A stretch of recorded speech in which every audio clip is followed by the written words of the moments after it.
All right, John. Have you got a link to your channel? I can put it in the side chat, John. Yeah, sure. I'll post it in the description. Oh, I'll pin it. Yeah, I'll quickly get the channeling up. Yeah, so yeah, I'm just happy to finally be back on YouTube since the stupid hate speech strikes wore off. And the stuff I got hate speech strikes on were just ridiculous. I mean, it was insane. Yeah. I mean, the thing is, the word hate speech is just basically lost all meaning. I mean, hate speech is anything that doesn't agree with something. Well, I think the hate speech is reporting what somebody else has said just to get the video downloaded. That's just cancel culture, isn't it? I mean, if somebody's making a fool by making threats. Yeah, I mean, yeah, that's pretty much all that it is. Let everybody see it instead of hiding it. Yeah. You know. Yeah, exactly. Yeah. And plus, too, you know, I'm a free speech absolutist. Like, I believe in 100% free speech, no censorship. Yeah. But I've always said too that if I'm debating somebody or if I'm arguing with somebody I don't like, my answer to them is not to censor. Yeah. What was that? Yeah. But I don't think. But I was saying that, you know, my answer to someone who I disagree with is that I'd say that, you know, if was that.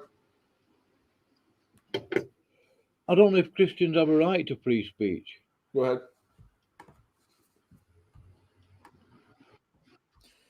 Well, in this country, in the sense of we certainly we don't. Can't just speak any way we playground want. of Canada.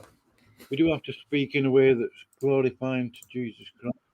Well, I mean, yeah, obviously we can't blaspheme God. There's that. I mean, we don't have free speech to blaspheme God. But like in terms of like saying things like, you know, like biblical stuff, then, you know, free speech, we have that. But like obviously we can't just go around blaspheming God or using profanity. We don't have free speech in that area. No. I'm just going to go into the. I mean, under the Old Testament law, there was a death penalty for those who blaspheme God. I mean, obviously we're not that. Oh yeah. Yeah.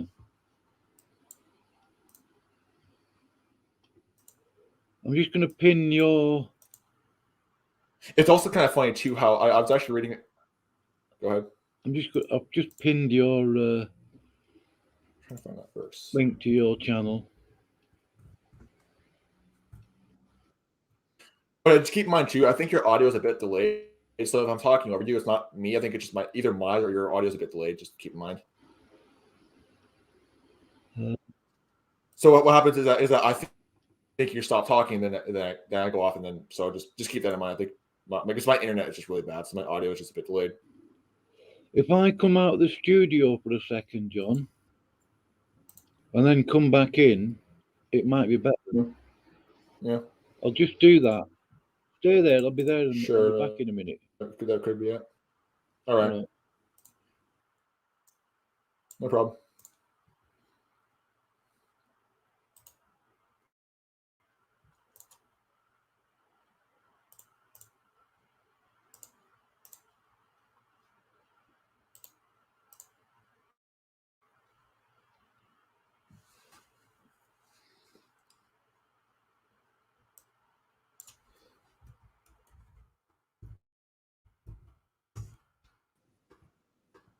Is that any better, John?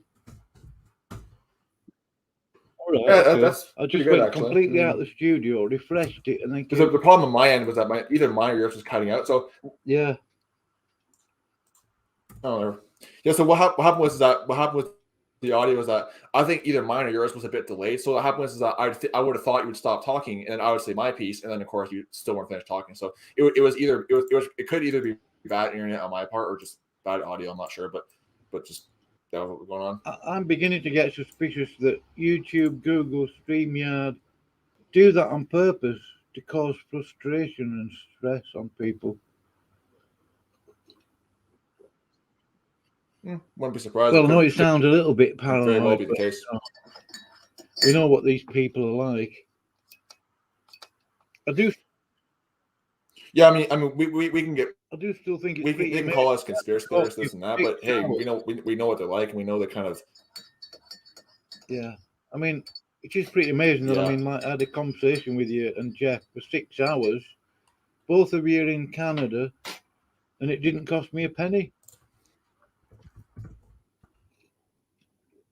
Yeah, that's the amazing thing of the internet. Yeah. So. Yeah, but that's the thing too, is that it's like, are there any Christians the internet? I've always said too. I think the internet. I do believe it was ultimately created to. What was that? Are there any Christians being persecuted at the moment, John? Do you think Christians in the biblical sense? Not in terms of like government persecution, but there have been some cases where in terms of like beating down our houses and arresting us and that kind of stuff, and beating us in the streets, it's not been that bad. The worst we've ever experienced was maybe you get like a, charges filed against you for hate speech or something like that. There's one instance where these two Christian pastors, this is back in 2005, so it goes back a long way, where these two Christian pastors were actually arrested. Like, they were doing a radio show and they were actually arrested live on the radio show because they had said some stuff about homosexuality that was not politically correct. Makes you wonder. And that was back in 2005. This is when same-sex marriage was still actually illegal in some areas of Canada, and they're doing it back then too. Makes you wonder what we're allowed to talk about, John. I mean, tiddlywinks or something. I don't know. Yeah. Yeah. Well, the thing is too is that supposedly basically from what I've learned, apparently the freedom of speech in Canada, it basically protects you criticizing political ideologies, but you can't criticize. For example, I couldn't say things like, "Hey, Muslims are not they're not Christians. They worship a different God." That would be hate speech, for example. But like, I can criticize, say, "Hey, I think liberalism is detrimental to Canada." That's protected free speech. But it's for example, I can criticize Trudeau and that's free speech, but I can't criticize, for example, Islam or anything else, and that's that's the big difference there. Yeah.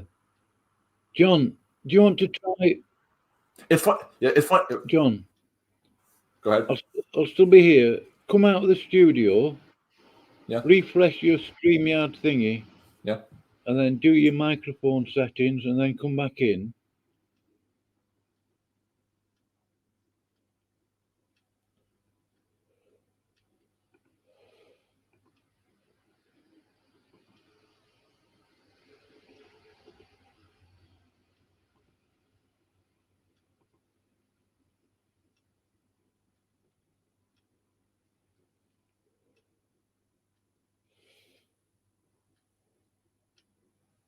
Just waiting for John to come back in. I just want to make sure we've got a good connection there. It worked for me.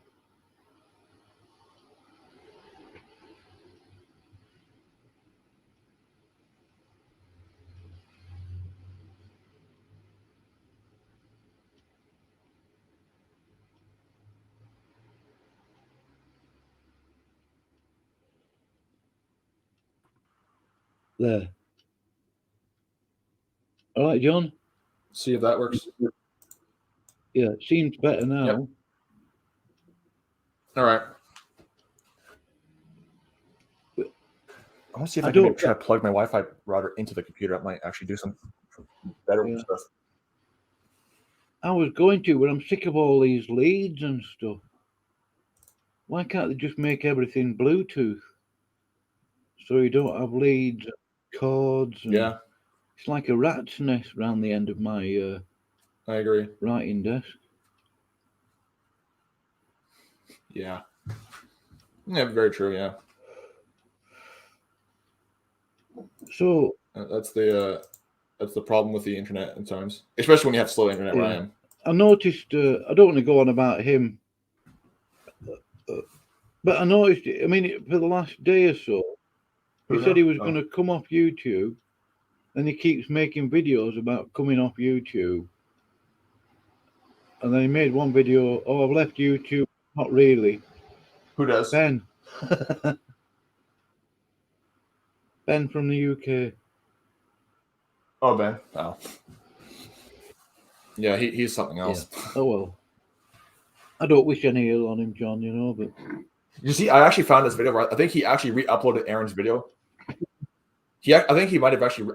last time I checked, he actually reposted Aaron's video he did on you. Like, what was it called? Beelzebub or whatever that was? Beelzebub, yeah. And it's an absolute rubbish recording. Yeah. It's rubbish. I've explained to him the whole story. You gotta admit, that's pretty creative name, Beelzebub. Yeah. I found it funny. That was Aaron, that. Yeah. You gotta admit, it is you gotta admit, it is a pretty creative name, though. Beelzebub. It is a pretty creative name. Yeah. Well, it's obviously stuck in Ben's mind. It's just like when they call me John Kraken or whatever. Yeah. But when you know, like I saw one comment where Aaron. This is when Aaron and I were still enemies. I saw one comment where Aaron referring to me as the Kraken. Yeah. Oh man. The Kraken, yeah. But I explained it. I explained it all to him. I thought I'd made it clear that the Dellinger crew started calling me a Jesuit coadjutor, and then I got made into Jesuit provincial. But when they made that initial accusation, you see, if anybody knows anything about the Jesuits, you know they're associated with the cover-up of the paedophile and all that sort of stuff in the Catholic so-called church. And they're a disgusting bunch of people. Yeah. Not all of them. I mean, the higher level Jesuits. Yeah, they're a bunch of Satanists. And yeah. My response, and unfortunately, because there was about 12 or 13 different email addresses I put on this email that I sent, and yours was included. I kept trying to delete it, but it just kept messing up in the thingy. I don't know why. What I thought, I probably said to myself, sod it, I'll just send it. You know what I mean? It was like sending. Oh yeah, that was funny. So I said, I said something. You've got a copy of that email anyway. I know you archived it somewhere. I do, yeah. But I said to him, right, you've accused me of being a Jesuit, something like that. So I said to them, you know, everybody in that email, right, I think you're all a bunch of pedophiles until you can prove different. I don't want to talk to you. But they made a similar, the nature of the accusation was it's basically impossible to prove I'm not a Jesuit, John, isn't it? I mean, if you wrote to the so-called Pope on headed paper from the Vatican that, oh, John Kragen's not a Jesuit, all that would do is encourage them to believe that you're a Jesuit. So you know. Yeah, that is true, actually. Because, and plus, too, it's like, you know, when you get down to it, their only ground to call me a Jesuit is because, I spoke against Brian Dellinger. That's it. When you get down to it, that's kind of the reason. Or no, because I'm associated with you. Because not only did you become Jesuit provincial, I became like your student or whatever. Yeah. Oh yeah. What was it? Brad called you now. Something to do with a tat poodle. I don't know.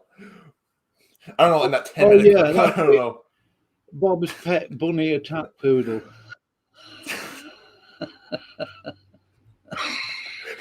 Yeah. Something like that. I can't remember. And it's like in the clips I posted. In the clips I posted on my channel, I said this last night, but like in the clips, what he made it seem like was like it's Star Wars and you're the Sith and I'm your apprentice. That's what he made it seem like. Okay. When have I ever tried to tell you anything or what to do, John? I wouldn't do it. You know, I mean, I was just glad that day when you got a video done by Brian was plugging Jacob's book. I was watching it. I was streaming it. And then I got a notification, Aaron Deering, he was doing a hit piece on you. And I think I messaged you, Brian. Yeah. You came into my studio and I said, oh, John, you know, what did I say to you now? I mean, I was just so glad that you just got away.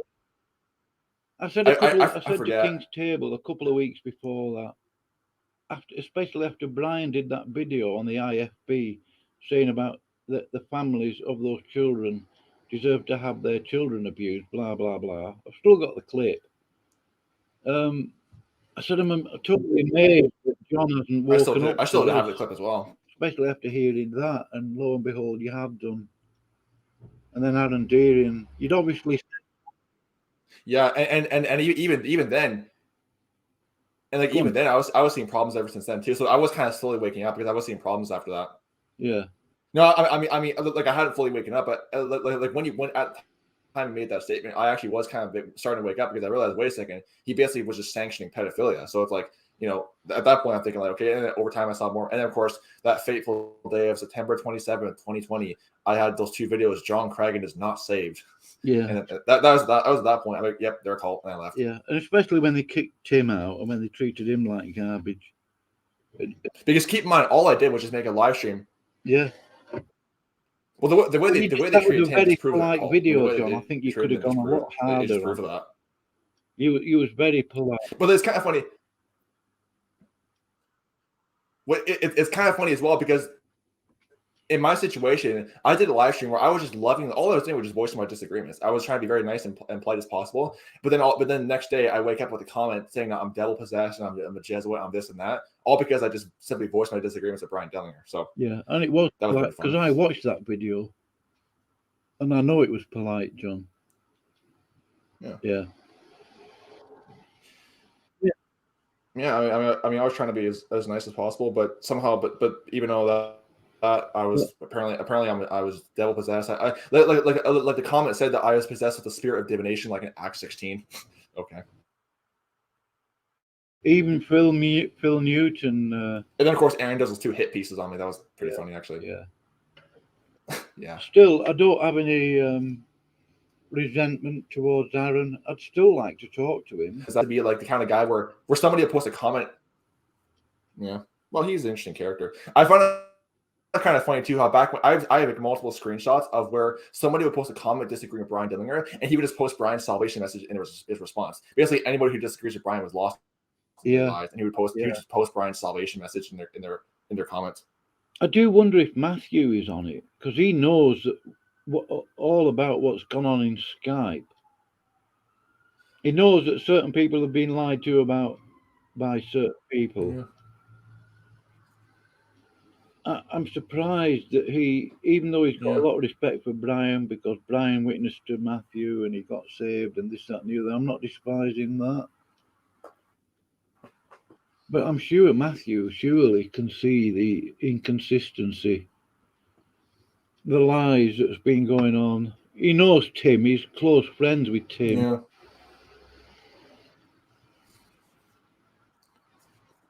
Yeah. Well, the problem with guys like Matthew and JT is that they're both just respecters of persons. I mean, they respect Brian in the sense that they're respecters of his person, and they just, they just, and that's a lot of us who are part of this group, myself included, were respecters of persons toward Brian. I mean, Tim was like that. I was like, I mean, all of us were like that when we were part of this group because, we looked up to him, we saw him as a good teacher, we learned a lot from him. So obviously we developed kind of respect and person towards him. And then, but then when we saw his true colors, we were kind of shocked. Brian did some excellent videos. I mean, for example, that one time where I said King's Table. Remember that one time where? Yeah. Like there was that one time where I said that King's Table was saved, and then Brian, of course, does that video and I say King's Table was lost. That was actually just me being a respecter of person towards Brian. I'll openly admit to that. I wouldn't worry about it, John. Yeah. The problem is too is that when you have a preacher who does bring out a lot of truth, because that is true. Like Brian does preach a lot of sound biblical doctrine. You ultimately will naturally have a lot of respect for that person, but then it can develop into being a respecter of persons. So that's kind of the dangerous thing. Yeah, up to the point, I would say, especially now after 2 years of this, his ministry went pear-shaped. I would say the very day that he introduced his wife into the streams. And she obviously got him doing stuff. She made him look stupid. Yeah, the thing about his wife is... And then it went... Yeah, his wife is a very interesting character. I mean, like based on what I've seen about her, she's a very interesting character, to say the least. Yeah. I mean, me personally, I don't have a problem with Christian women being on videos. I just personally think that, like, if I was to get married and have a wife, if I were to bring her on a video of mine, I would probably like have it a bit more controlled environment to where I wouldn't just let her run her mouth all the time. I would probably like make sure I control what she says and make sure I control her this way. I wouldn't just let her run her mouth all the time. There was nothing wrong with him getting her. If I did have a wife and I brought her on one of my videos, he could have got her to start her own YouTube channel. He could have plugged it and just got all the women going over there. Yeah. Yeah, well, I mean, even Steven Anderson, his wife has her own YouTube channel, and her YouTube channel is mostly just about, like how to raise kids, how to, because she has like 12 kids. So I mean, I have no problem with Christian women making videos. I just think when it comes to like teaching biblical doctrine, it's kind of more of kind of a man's job. I mean, if she wants to make like a small video or just do like a gospel presentation, I have no issue with that. But when it comes to like big drawn out sermons, that's more of a man's job. She's got 12 children. Yeah, Steven Anderson, he is. I mean, to his credit, that's something that Steven Anderson is good on. It probably, like last time I checked, they have 12 children, and I think they have their 13th is on the way. That's the last time I checked. I could be wrong, but like because when I was part of Anderson's call, I used to actually correspond with his oldest son, who at the time, and last time I ever saw them, last time I ever saw of them, they had at least like 12 or 13 kids because his wife. In fact, Anderson was also featured on a BBC documentary as well about American hate preachers. And at the time, his wife was pregnant with their 9th baby at the time, and that was 4 years ago, at least 4 or 5 years ago. No, actually 6 years ago. I do apologize. Yeah, 12 children. Wow. But yeah, his wife is like I think in her late 30s, and Anderson's in his early 40s. Yeah, but like based on what I understand, Anderson is like in his like early 40s now, and his wife is like in her late 30s. I think it is. I forget who's older, but they're kind of approaching the age where you can't have kids anymore. Though. That's kind of the thing.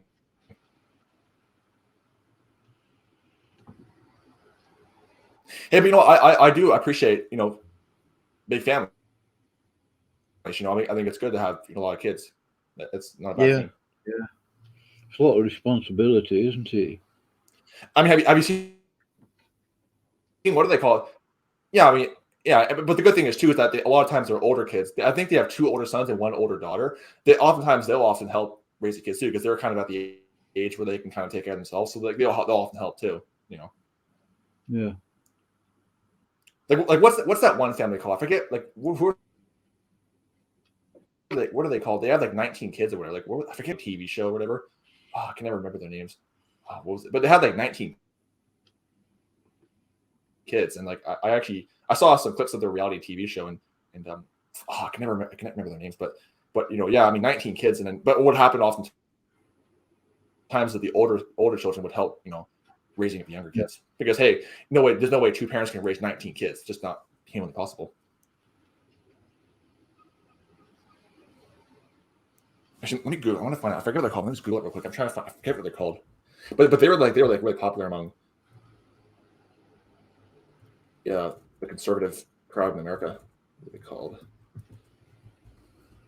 It's kind of sad today though. Like you think about it, back in like back 100, 200 years ago, it was normal to have a lot of kids, but now today it's so not normal that where you can have a reality TV show today. That's how unnatural it is now today. Consider it unnatural. To where you can now have a reality TV show just by having a lot of kids. That's kind of the sad thing about it, though.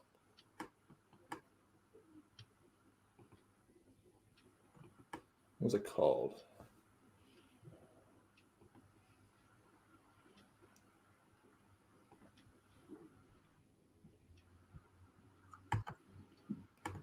Yeah. I like my own reality. I want to have my own reality TV show. It'd be kind of fun. My own reality TV show. I'd like that. The Adventures and Life of John Kragan. That'd be funny. Yeah. The Kragan, you could call it. Yeah, I think I found it. I posted it. Yeah. If I was gonna I'd call it something cool like the life of a Slavic nationalist, because I do consider myself kind of a Slavic nationalist. So I'd say like the life of a Slavic nationalist or whatever, something like that. I want to like name it something cool or whatever,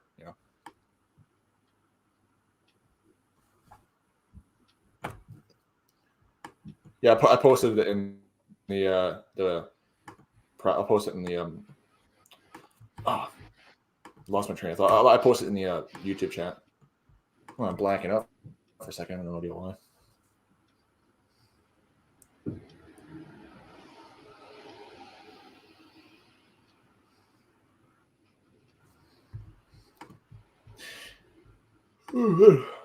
But yeah, I think it is kind of sad though that how it's so uncommon to have a lot of kids, where you can now have reality TV show by just having a lot of kids, because it's just kind of a phenomenon now.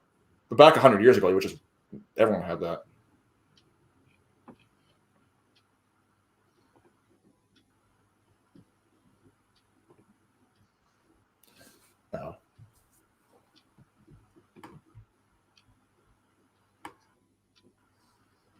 Yeah, apparently the family they were criticized for their stance on LGBT issues, and supposedly they was like they had this robocall where apparently it was like anti-transgender or whatever. It's like, yeah, sure. Like me personally, if someone calls me homophobic, I say, oh, whatever. I guess I am homophobic. I honestly don't care if I offend some LGBT freak or not. I mean, that's what's to be frightened of? Because here's the thing too is that, and here's the thing too is that, because I am a Slavic nationalist, I actually did some research into my own culture. Homosexuality is against Slavic culture too. Like you cannot be like historically like it's been against Slavic culture. So even if I was like still an atheist, I would still be against it just on the basis of it's against my culture to be with another dude in bed like that. So, and plus, like you look at places like Poland or Russia, I mean, it's like being like homosexuality is like very highly taboo in the Slavic European world.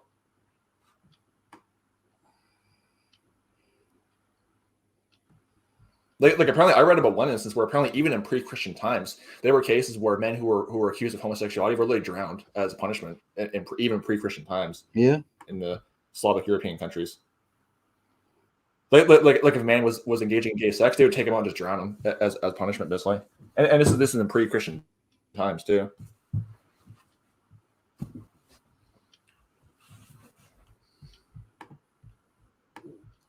Yeah.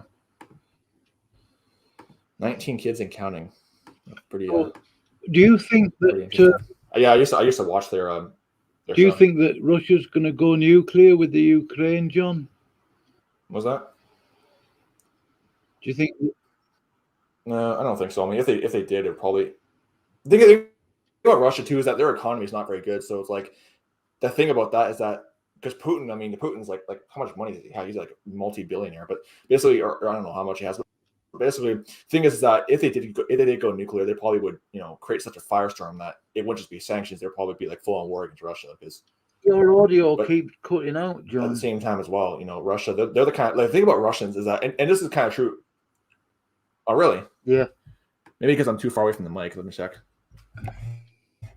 The thing about Russia too is that they're the kind of people where they don't give up for anything. So it's like it's hard to win a war against Russia because Germany learned that the hard way during World War II. Well, nobody's ever won a war against Russia as such, have they?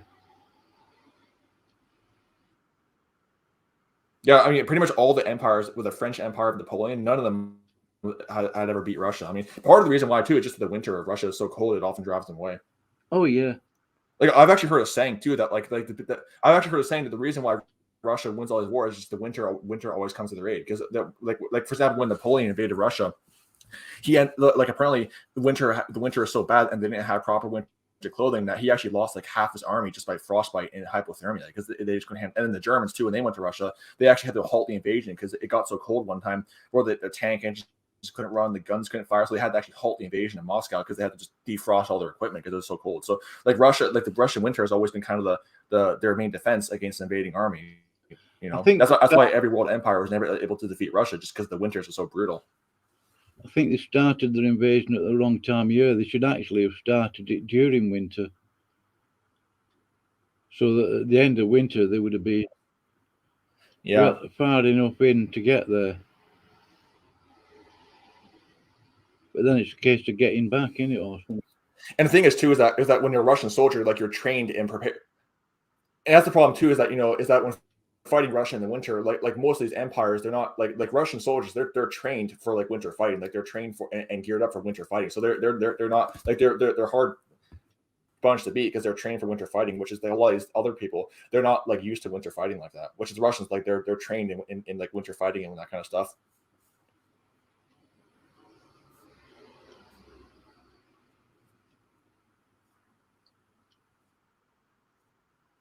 I'm like, for example, I remember one time my parents, this is before I was even born, they actually went to Russia and they were saying it was so cold. They had like 3 coats on and all this other stuff. I mean, it was ridiculously cold. Like they were saying it got so cold that, like, their car engines were not running constantly. I mean, like the Russian winters, they're very brutal.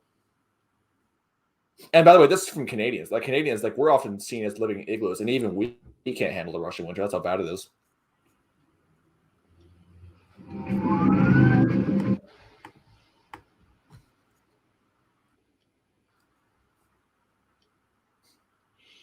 I don't know if we should play that video on this stream, John. It's an hour long anyway, so. Yeah, it's a full on documentary. Yeah. Yeah, it's a full on documentary. So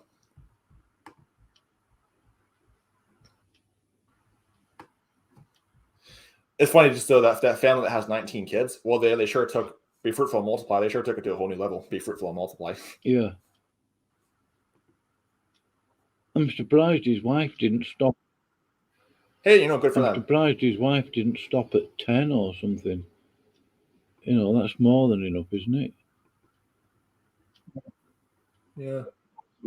Well, based on what I read in their bio, they just firmly believe in Be Fruitful and Multiply. So that means like just have as many kids as you can while you're able to, I guess.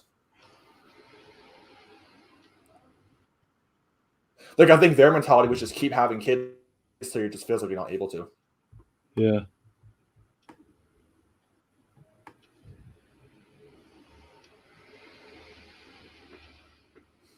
Which is kind of funny too, because when you have that many kids, they have to have this they live in this huge house. Because when you have like 19 kids, like you're gonna need a big house. Because you're gonna need like all these different bedrooms and all this other stuff. I mean, it's like so they had a pretty big house they live in too, because you kind of have to when you have that many kids.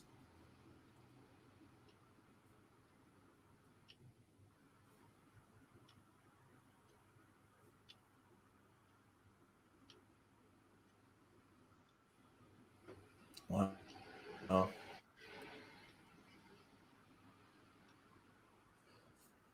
Ooh, it's freaking cold. It's so cold. I can actually see like the. You can actually see the air you're breathing out. So that's it's really cold. Outside, like out my window right now. Are you okay for heating? Well, no. I mean, the ventilator. The vent. Yeah. Well, I mean, I can see the ventilator outside. I can see the air. Like I'm not outside myself. I can just see the air from the ventilator. So that's so ridiculously cold it is outside. Oh man. So you're still snowed in then, John? Yeah. Yeah, pretty much.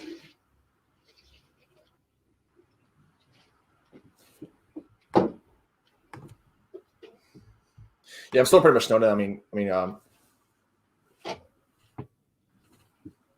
I just got a comment from a.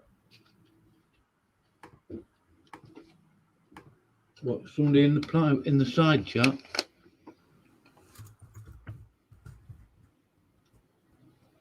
That's outside. Someone who just left a comment. I just quickly responded to them. Oh, on your channel?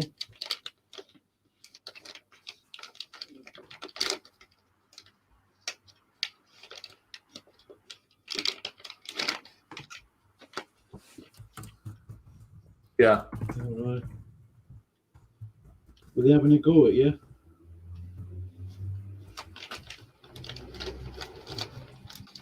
No, it was actually someone who just was leaving some some constructive criticism, which I do appreciate that. I just responded to him saying, "Hey, thanks for the criticism."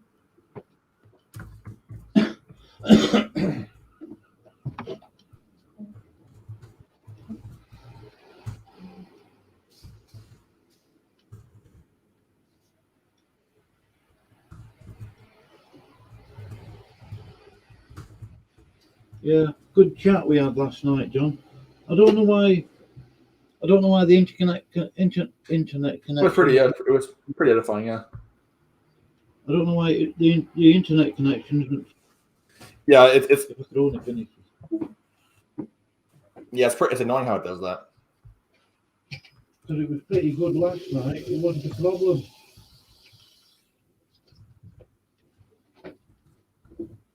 Yeah. Yeah, it was good last night. I don't know what the problem is now. Yeah.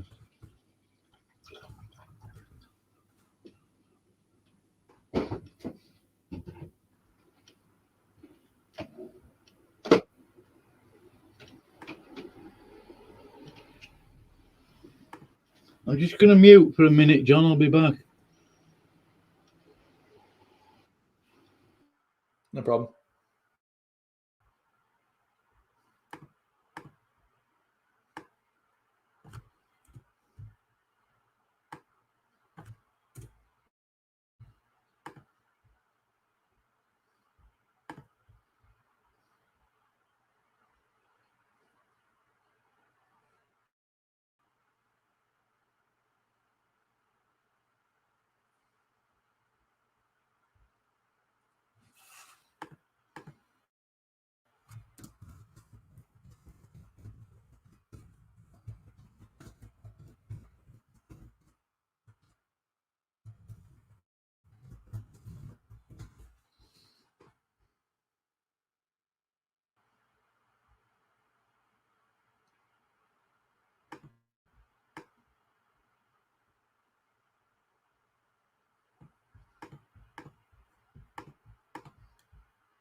So I was just watching a clip of one of those episodes of 19 Kids and Counting. So episodes of their what? friends invited their friends over, and there's a total of 40 people they had.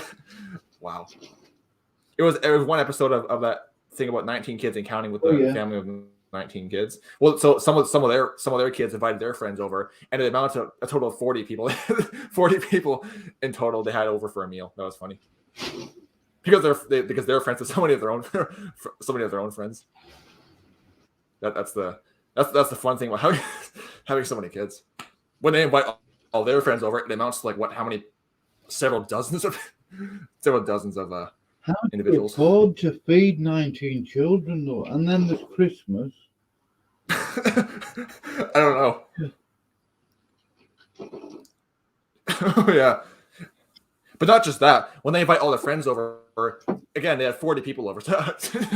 Wow. Yeah. I mean, like if you're gonna feed 40 people, that would be like what? How many thousands of dollars on groceries? I like me personally. I actually would love to know their secret how they raise so many kids. I personally want to know that. I mean, I don't plan on having kids. Am I muted? I thought. Oh no, I'm not muted. If I plan on having kids myself, which I most likely won't. I plan to remain celibate. But if I do have kids, I want to know how to raise just one of them. Yeah. Because I have a younger cousin and a younger brother I see quite a lot, and I can't even handle them. Let alone, I mean, I can't even handle my younger brother and younger cousin sometimes. What's your younger brother like then? He's so hyper a lot of times. Plus, he's 5 years younger than me, and my younger cousin is 6 or 7 years younger than me. But they're both like your typical teenagers. They just they just do a lot of stuff. I mean, they do the kind of they do the kind of stupid stuff I did when I was 14 and 13.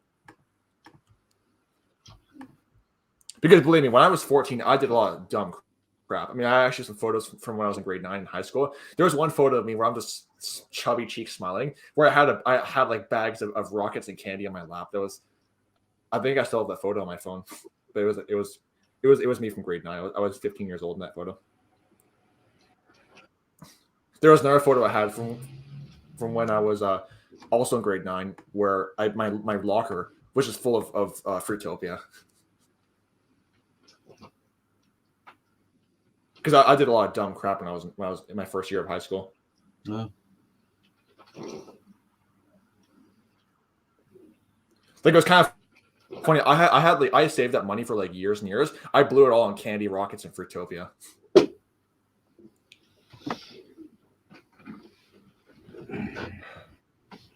Yeah.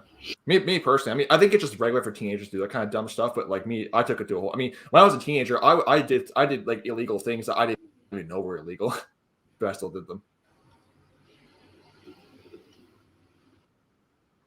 Like I broke laws that I didn't even know were even laws.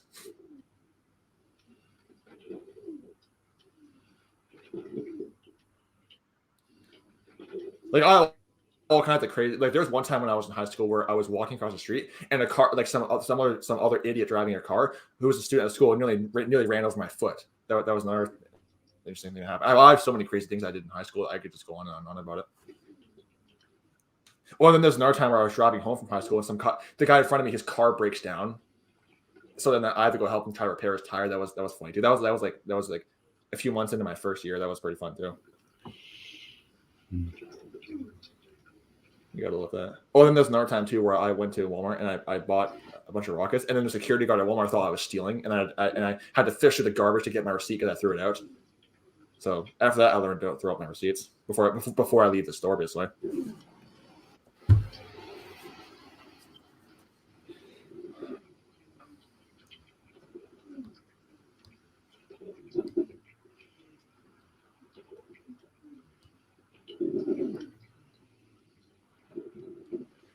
Yeah. Yeah, the 14-year-old John Cragen was basically an idiot. That's what he was. Oh.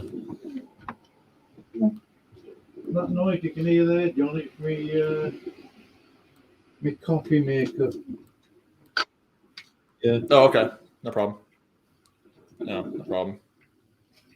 Yeah, it'd be great if we could get you. You know what's kind of funny? I've said this. I'm.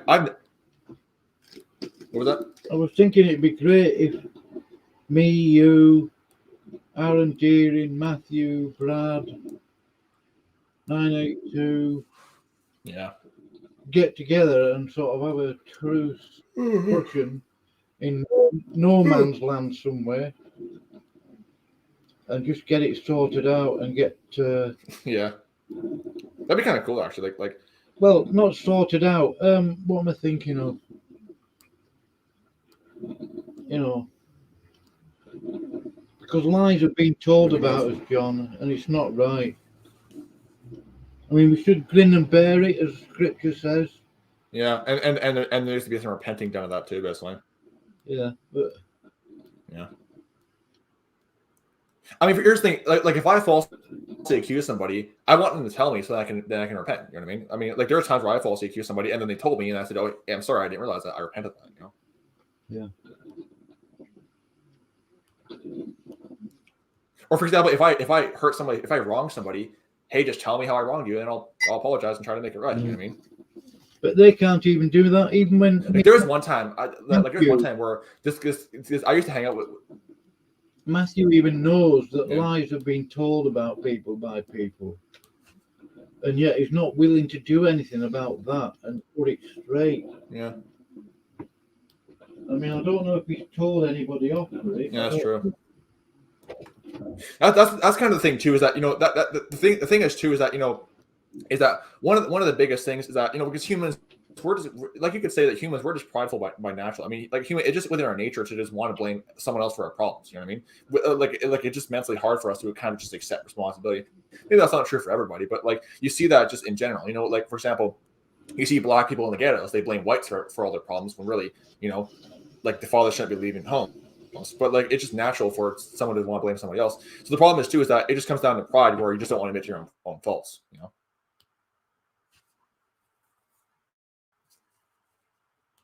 It's just our human nature. You always want to find somebody else to blame, or you want to try to shift the blame away from yourself if you do something wrong. I mean, I've been guilty of that quite a lot too. It's never pleasant, John. I mean, I think every human being has ever existed. I think every human being ever existed at some point of their lives try to blame somebody else for their problems. I mean, at least some point, because it's within our nature. Well, it's never pleasant to have to admit that you're wrong. If you've been wrong, and then to apologise, repent. But it's the only thing to do. Yeah, well, because it just kind of hurts. It's the only thing to do if you want to grow in life. Because you can't lie against the truth. It doesn't help. Yeah, and you definitely can't lie against the Holy Ghost too. I mean, when Ananias did that with Satan, when Satan caused Ananias to lie against the Holy Ghost in Acts 5, well, look what happened to him.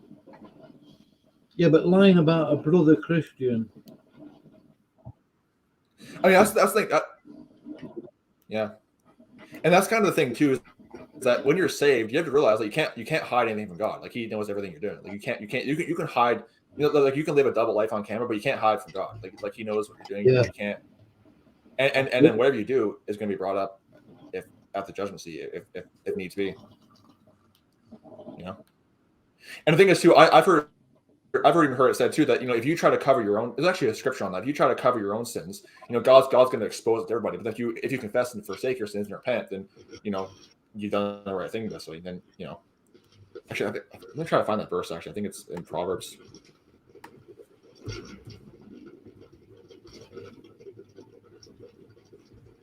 Is it, or is it not Proverbs? What is it? It was, here it is. It's Proverbs chapter 28, verse 13. It says, "He that covereth his sins shall not prosper, but whoso confesseth and forsaketh them shall have mercy." So it's that simple. When you try to cover your own sin, try to cover it up, like the Catholics trying to cover up the sex abuse. I guess like God will blow the lid off that. But if you confess and repent, guess what? You've done the right thing, and God's not going to, But it's for their benefit, and the person who's been lied about, they can at least have a basic amount of respect for the other guy. Yeah. Do you know what I mean? I mean, I've said some unfortunate things. Yeah. I do get angry. It does take a bit of doing to get me angry. I mean, I haven't. Yeah. Well, hey, too. Like there are times too where like for example, my pride might get hurt, and I'll say something very nasty, and then later I just regret it because hey, because it's just our flesh. It's just our flesh that causes us to do that. Really, when you get down to it. Yeah, it's a way of just making you not want to just making yourself feel better at the time, isn't it? So something like that. Yeah. But then of course, I found whenever I do it, I feel better temporarily, but then after a while like what happens to me whenever I do it is that, and I've been guilty of this occasion too, where I'll do it and I'll feel better for like a few minutes, and after a while I just feel a lot of guilt after that. The problem is, I mean, I've learned this over the years, because there's even saying, I know it's kind of worldly. I've learned this over years that people who get saved, Christians, brothers and sisters, none of them are perfect or were perfect or are perfect when they got saved. And we have to deal with not just other Christians, but the unbelievers as well. And sometimes Christians behave like unbelievers. And the thing is too, is that we can't expect unbelievers to try to adhere to our No. Yeah, and the problem is too is that when you're dealing with unbelievers, like you can't expect unbelievers to adhere to like biblical morality. That's the thing too. Like for example, if I go to work and I can't expect them to do that. So if I hear someone cussing, using profanity, I could like if I see that, I'll say, hey, can you not say that around me? But really, if they say, well, I'm gonna keep doing it regardless, I can't really do much at that point because I can't expect them to adhere to my values. No. Why should they? Because that's kind of the thing that makes Christianity distinct from things like Islam or Catholicism, is that Christian morality, it only applies to Christians. Like we don't try to force that on if you understand Scripture. I mean, there's some that try to do that, but if you understand Scripture, you know that we're not supposed to enforce it on non-believers. But with Islam or Catholicism, like their standards of morality apply to everybody who lives under that system of governance, regardless if you're Muslim or Catholic or not. Basically, that's kind of the big difference. Yeah, that Catholic guy, the Fro who came in last night. He's always calling me a moral degenerate, a moral slug, a moral. Wow. What is it? A moral dumpster. Well, I do find that I will say this. I do find that a bit ironic that a Catholic is saying it of all people, considering the fact that his church. I will find it. I just find it ironic when I hear Catholics try to take some kind of moral or try to compare their church with morality. I mean, I just find it really funny considering the fact that their priests, first of all, they can't marry, they can't reproduce, and a lot of them get busted touching little boys and all that stuff. But then they try to take a moral high ground. I find that really laughable, in my opinion. Where is the word morality in Scripture? It's not there. Yeah, exactly. Where do you find morality? I mean, morality. I've heard one like Jason. Yeah, Jason Cooley, he said that morality is just Satan's counterfeit to godly values. Basically, morality is like it's a very broad term. Like atheists, they'll say, well, hey, being pro this and pro that, being pro abortion, that's morality. You know what I mean? Like morality is a very broad term. It can mean all kinds of things. Like really, when you get down to it, morality is just simply subjective to the person who defines it. You know what I mean? When you get down to it, there is no like definite morality. Like everyone's morality is different. Like for example, I'll put it this way, over in my home country, like over in Slavic countries, Slavic morality would be very different from, let's say, liberal atheist values. Because in Slavic culture, like it's very conservative. Women dress modestly. Yeah, I think like Slavic morals would be defined very differently than what we call atheist secular morals. I think morality, John, is just a survival technique, really, and it's called morality. If you got like a little community together, and you put them on an island big enough for them all to survive, and tell them that the only people that there wouldn't be any genetic mess ups, with children and stuff, right? But in order for them to survive, they'd have to make up rules in order to do so. And I think one of the first ones would be, let's not kill each other, chaps. Let's not covet somebody else's wife or donkey, and we'll survive, because it is a way of surviving. And I think exactly, that seems to be at the root of what these evolutionists from whatever call morality. Yeah, exactly. Yeah, something like that. Well, I think it's too. There's even verse. I think it's Romans chapter 2, verse 14 and 15. It says the law of God's written, like even when you're a Gentile, the law of God's written in your hearts. Like why do you think so many cultures, like even for example, there's cases where like in Hindu countries where if you commit adultery, like they'll force you to take a ritual bath of purification. Or there are some cases where, for example, even in the Aztec Empire, people who commit adultery were often decapitated. So it's like the law of God is written in their hearts, even if you're lost. Yeah. So it's like people just naturally know certain things are wrong. It's like you talk to any, like there's actually a Hindu monk. His name is Yogi Adityanath. He's also a politician too in India. Well, he openly came out and said that if he was in charge, Hindu men who commit adultery will be severely punished. So why? Because the law is written in his heart, basically. He just naturally knows it's wrong. I mean, morality. Like he was an atheist. Morality is almost like a common sense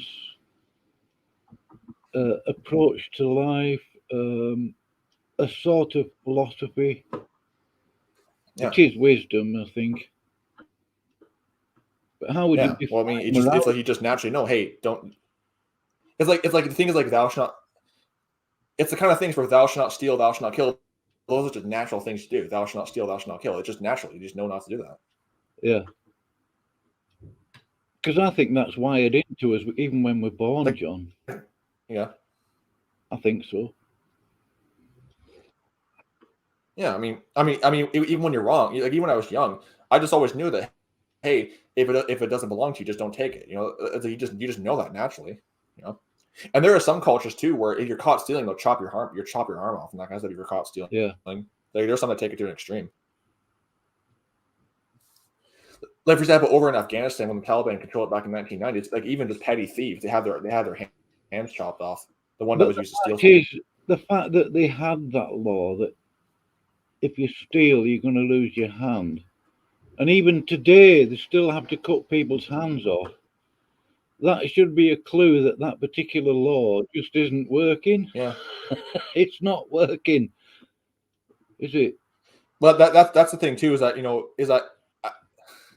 yeah. Well, the thing is too, is that the Islamic law, like in the Bible, you read in the Old Testament, Levitical law, the punishment for stealing was you basically have to pay back what you stole. So that was the punishment for stealing. But under Islamic law, the punishment was that the hand you basically used to steal would be chopped off, basically. Yeah. That's under most Islamic countries. Instead of just paying back what you stole, which is what the Bible says you do.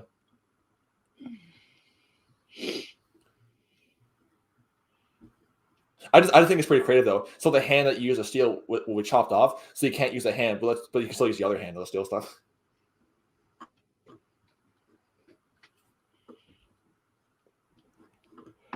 Yeah. Controlling people is a bit like herding cats. Have you ever tried herding cats, John? No, I've seen it happen before, and it's pretty hard. What? I've never done it myself though. What do you mean herding cats? You've never done it before?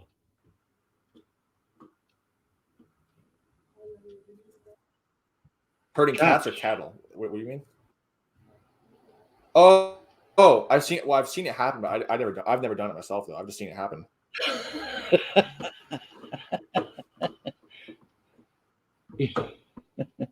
John, I have one cat though. Yeah, I was going to say, you can't herd cats, John. It's impossible.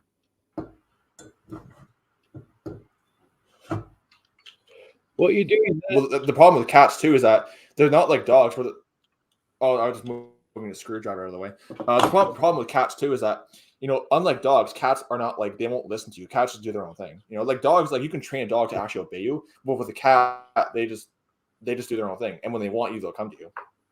Yeah. Like the thing is, my cat's name is Boa, and but he won't respond to his name. I mean, like in his mind, when he needs me, he'll just come to me and start meowing. But like he just has a mind of his own. That's the thing about cats, is that they just do their own thing. Which dogs, they actually will that you can train them to obey you. How long have you had Boa now, John? Had him for about roughly 2 years now, actually. Yeah. Roughly 2 years. I might get a cat, one that looks at me. How we got him was that Yeah. I'd like to get a cat, one that looks at me like I'm stupid. Because most cats look at you like that anyway, don't they? Yeah. Well, my cat is doing that to me right now, actually. I'm not even joking. Is your cat looking at you like you're stupid? There was actually this is one funny story. There was one time where there was one time where he's looking at me like oh yeah. But, well, I guess you could call it that. But there was actually one funny time where I actually was laying down, and then you know what happened is that I felt something stroking my head. I'm thinking, what is that? And it was the cat licking my hair. Oh yeah. So then I realized that. So I lift my head up. He actually puts his paw on my head and pushes my head back down. Yeah, I'm joking. So so when I try to lift my head up, he puts his paw on my head and pushes my head back down and keeps licking my head. So yeah, that was funny. And then I googled it why, and apparently when cats do that, it's mostly because they're trying to clean you. Apparently, so apparently because he cares about you. Reason, so he felt the need to clean me. He cares about you. That is true. Yeah, I just think it was kind of cute that when I tried to lift my head up, he puts his paw on my head and pushes my head back down. That was pretty cute actually when he did that.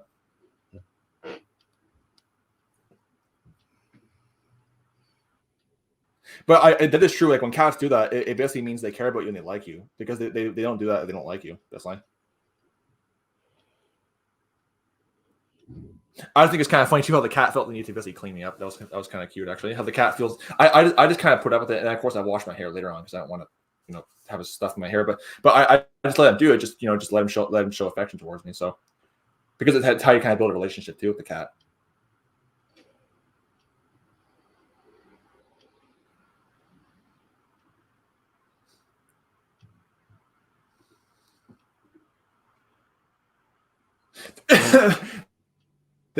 there was one funny time as well where I was sleeping and I woke up and the cat is like sitting on my chest just staring at me. Yeah. Yeah. Yeah. So I wake up and all I see is these two big eyes just staring at me. I'm like, whoa, I should get shocked for a second, and it's just the cat. He's like sitting on my chest, just staring at me as I wake up. Yeah. Like and facing towards me too, by the way.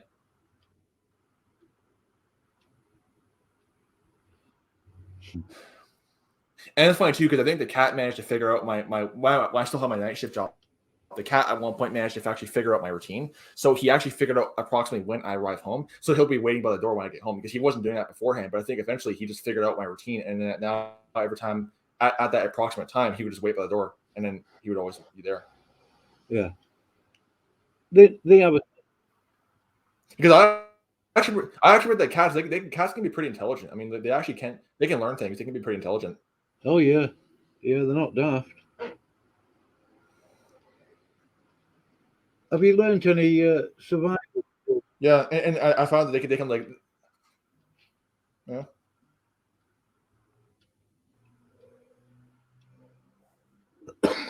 Go ahead. Have you learned any survival skills?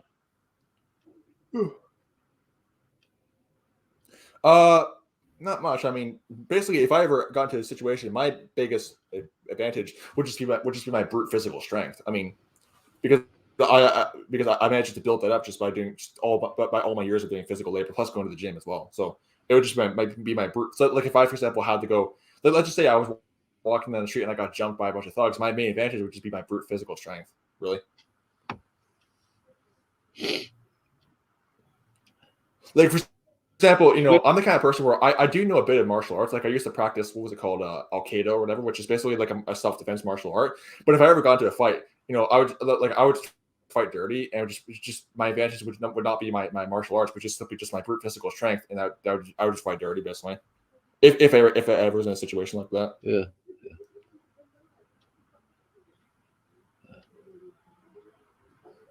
Can you hear that noise outside?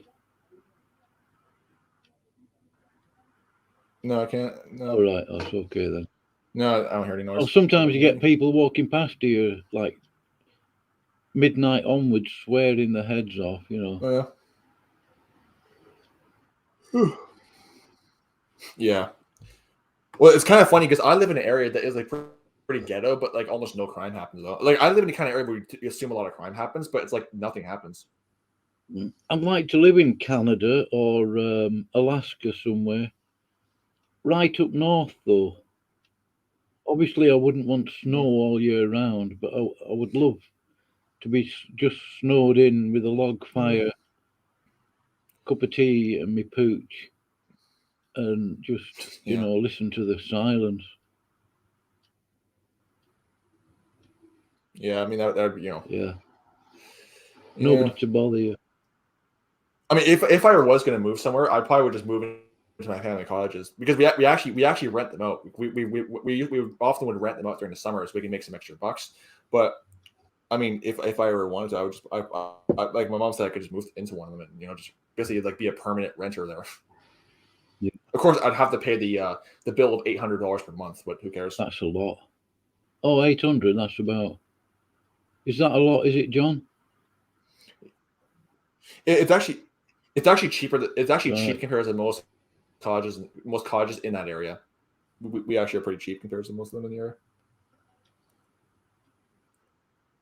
Plus, too, it's by the biggest freshwater beach in all of North America. So there's that advantage. Like it's literally like right across the street from the biggest freshwater beach in North America. Yeah. Oh, that's the what do they call that place up in Canada? There's a lot of islands in that bit, isn't there? It's a Sable Beach. It's at Sable Beach, and like of course before I had my night shift job, I would obviously go up there during my summer holidays. But it's kind of funny. This like last summer was probably the first summer I never spent up there because because that was when I began my job. So it was kind of funny because because it was kind of funny. Like it never occurred to me that once you're done school, you don't get summer vacations anymore. You don't get 2 months off during summer. It never occurred to me that. So I'm like, oh, so when my family's going to go to the cottage, I'm like, hey, wait, let me pack too. They're like, wait, you have work. I'm like, oh yeah, I forgot. I don't have summer vacation. I'm done school. Yeah. So of course they left me behind, but oh well. And of course, it was too early for me to request time off too, because I think I had to be there for at least 3 months before I was eligible to like request for a holiday time off, like paid time off too, obviously. Yeah. Yeah, because how Walmart works is that I think like there's when you first are working at Walmart, there's a 3-month probationary period to where essentially they're just trying you out. It's like you're still hired and they're still paying you, but they're just trying you out, or they're seeing if they want to keep you on. And then after that 3 months, I didn't realize full on employee, you get all the benefits and everything else. But like, from what I understand, I didn't realize they had Walmart in Canada. I thought it was all what's that Canadian trading company, the biggest one over there now. I thought it was all Canadian stuff, but obviously you've got Walmart. I think Walmart actually was started in Canada, if I'm not mistaken. Right. Oh, was it? I could be wrong, but I think Walmart actually was started in Canada. Actually, no, never mind. It was started. No, I was thinking of something else. Because I used to do co-op. So basically in Ontario high schools, Ontario, Canada, high schools require you to have require you to have do a co-op courses to basically I think pass. So I used co-op is basically where like it's like you're working for a company but you're there as a student. So basically I did co-op at Shoppers Drug Mart, and that was the company I was thinking of because they were founded in Canada.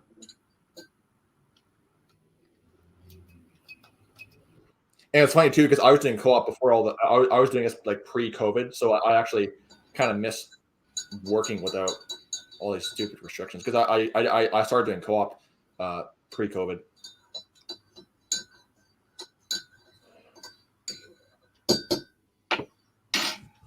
Yeah, try not to mention that subject on here, John. Hang on, I'm just gonna mute myself. I'm gonna get some breakfast. I haven't had any yet. I'm just gonna mute myself real quick. I'll be back in maybe 10 minutes. I'll be back in maybe 10 minutes or whatever. Just haven't had any breakfast yet. Okay, John. One sec. Yeah, I'll be back maybe 10, maybe 5 or not 10, 15 yeah, minutes. don't rush your breakfast. I'll be okay. I'll be still here. What was that? I'll still be here, John. Oh yeah. The funny thing is that whenever I wake up, I always have like no appetite till hours and so.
Here's a short clip.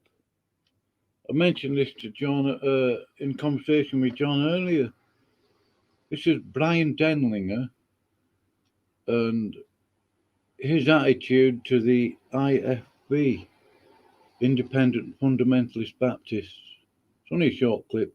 I mean, it gets to a point, honestly, if you're deceived by the new IFB, if you're in it and you're saying, oh, I don't see a problem with it, you know what? You deserve the deception, all right?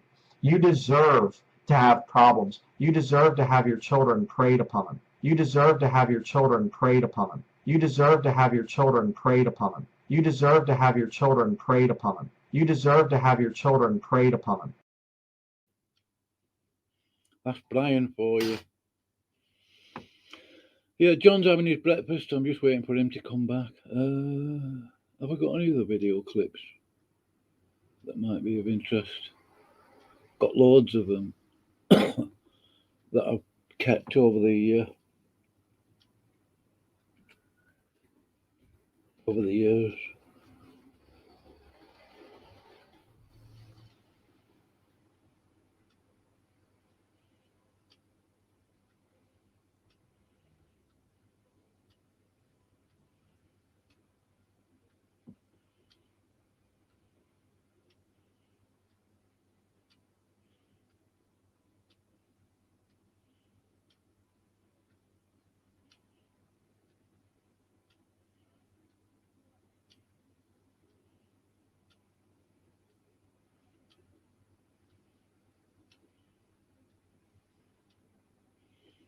Yeah, they're too long to put on. I might upload all of these. Maybe not.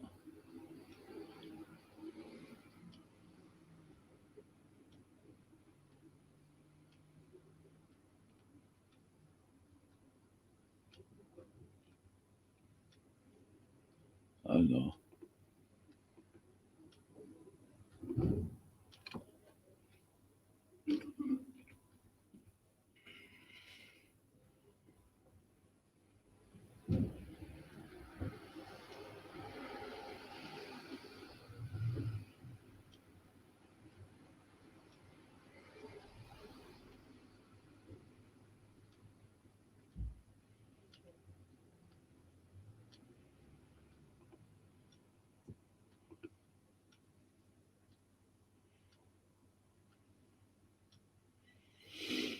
You meet some, well, you don't meet them, but you come across some characters on YouTube, don't you?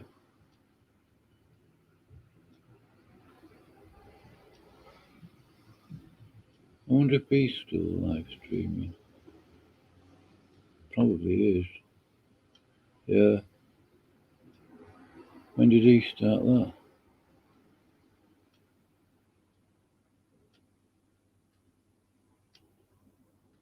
Oh, he's been at it 2 hours.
Check out this clip here. I can't remember.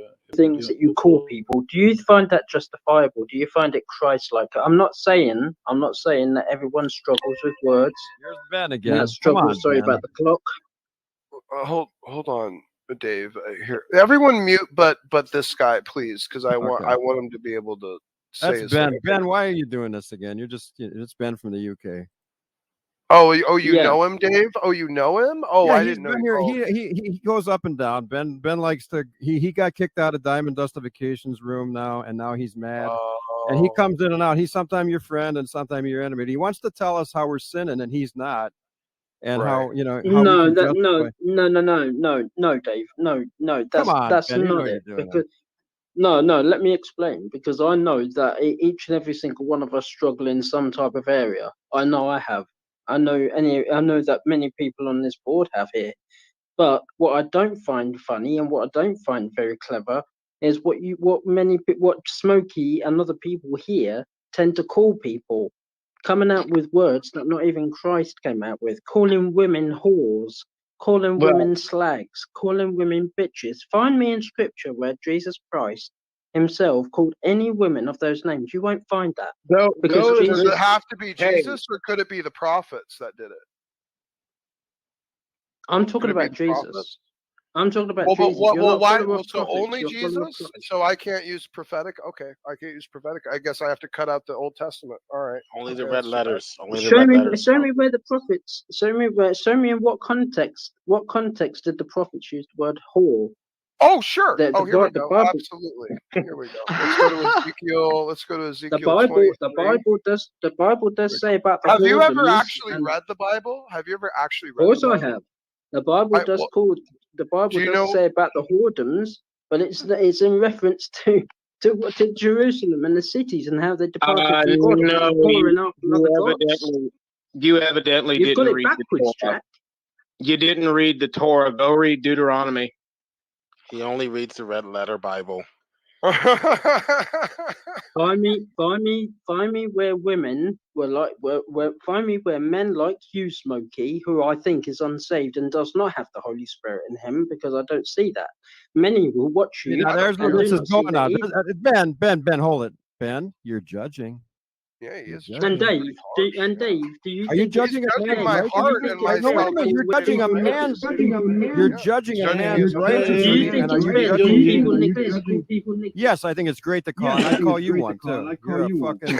Even though I'm not black. Even people are. I don't give a shit. I'm a nigger. I just call nigger by my nigger friends. Hey, nigga, what up? And I'm saying, what up? And he laughs. I rebuke you in the name of Jesus Christ. And we all laugh. I want you to smoke. In the name of Jesus Christ, Ephesians 4:29. Oh, in the name of Jesus Christ. I rebuke you in the name of the real Jesus Christ. How's that? Not the Woodstock. I have the real Jesus Christ. You don't have him. You may know this. Get out of here. Go fellowship with believers. Why are you here? Why are you here? We're unbelievers. Do not fellowship with the unfruitful works of darkness. Now you've reproved us over and over again. We reject this bullshit. Now go away and preach to someone who gives a shit, or I'll auction you now until next year. Hold on. Well, I had a verse that he apparently didn't want to talk about, Deuteronomy 23, verse 17. If somebody'd want to put that on the screen, I put it in the back private chat. It says, Deuteronomy 23, verse 17, there shall be no whore of the daughters of Israel, nor a sodomite among the sons of Israel. If he takes exception to the use of whore, slag, bitch, and slut, number one, the Scripture 7 is all over Bill Cuthbert's channel, and the things Bill Cuthbert has said about his wife being a cock-sucking dumb whore when she's not around are atrocious. But number two, the Bible itself translates that word whore, referring to someone that would whore themselves out, someone that disregarded the commandment not to covet and the commandment not to commit adultery.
about.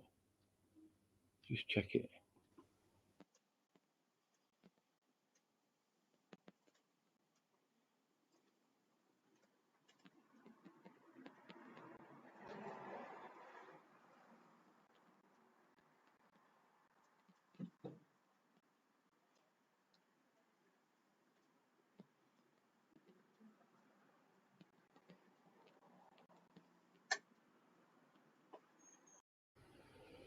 I'll get rid of that.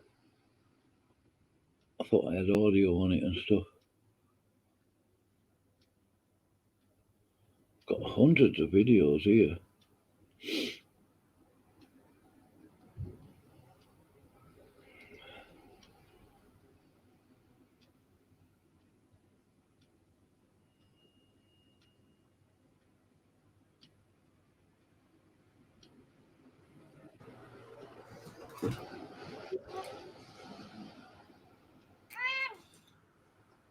Oh, meow. Meow.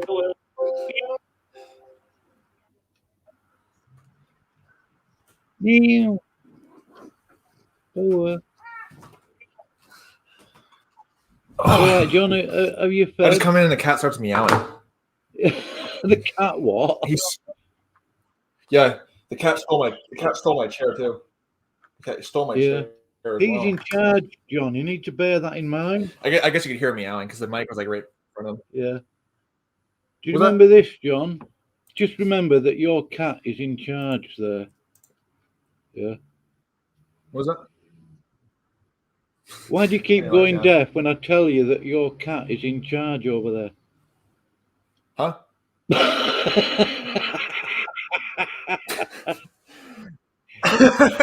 Okay, let me repeat the question. Why do you? Oh yeah. Well, you got a good point. Yeah. Yeah. Why do you keep going deaf when I tell you that your cat is in charge? Right. Do you remember this, John? Brian Dellinger on babies in the womb. The big things that are coming up with this conspiracy is my stands against rock music and my stands against video games. And these brethren are saying, I'll say it this way, that these guys are saying it's a liberty issue. Doesn't matter. It's not a liberty issue. It's not a liberty issue. And I am speaking. I have to become a fool in glory. I'm speaking from experience. I know how bad those things are and how they mess you up. I know. I spent years doing both. I come from a family that my oldest brother was a Christian rock guy, had a band. We went to his concerts. I saw what that music did to his children when they were in the womb, and his wife was at the concerts and everything. I saw what it's done to him since then. With this conspiracy is my stands against rock music and my stands against video games. And these brethren are saying, I'll say it this way, that these guys are saying it's a liberty issue. Doesn't matter. It's not a liberty issue. It's not a liberty issue. And I am speaking. I have to become a fool in glory. I'm speaking from experience. I know how bad those things are and how they mess you up. I know. I spent years doing both. I come from a family that my oldest brother was a Christian rock. It's not a liberty issue. And I am speaking.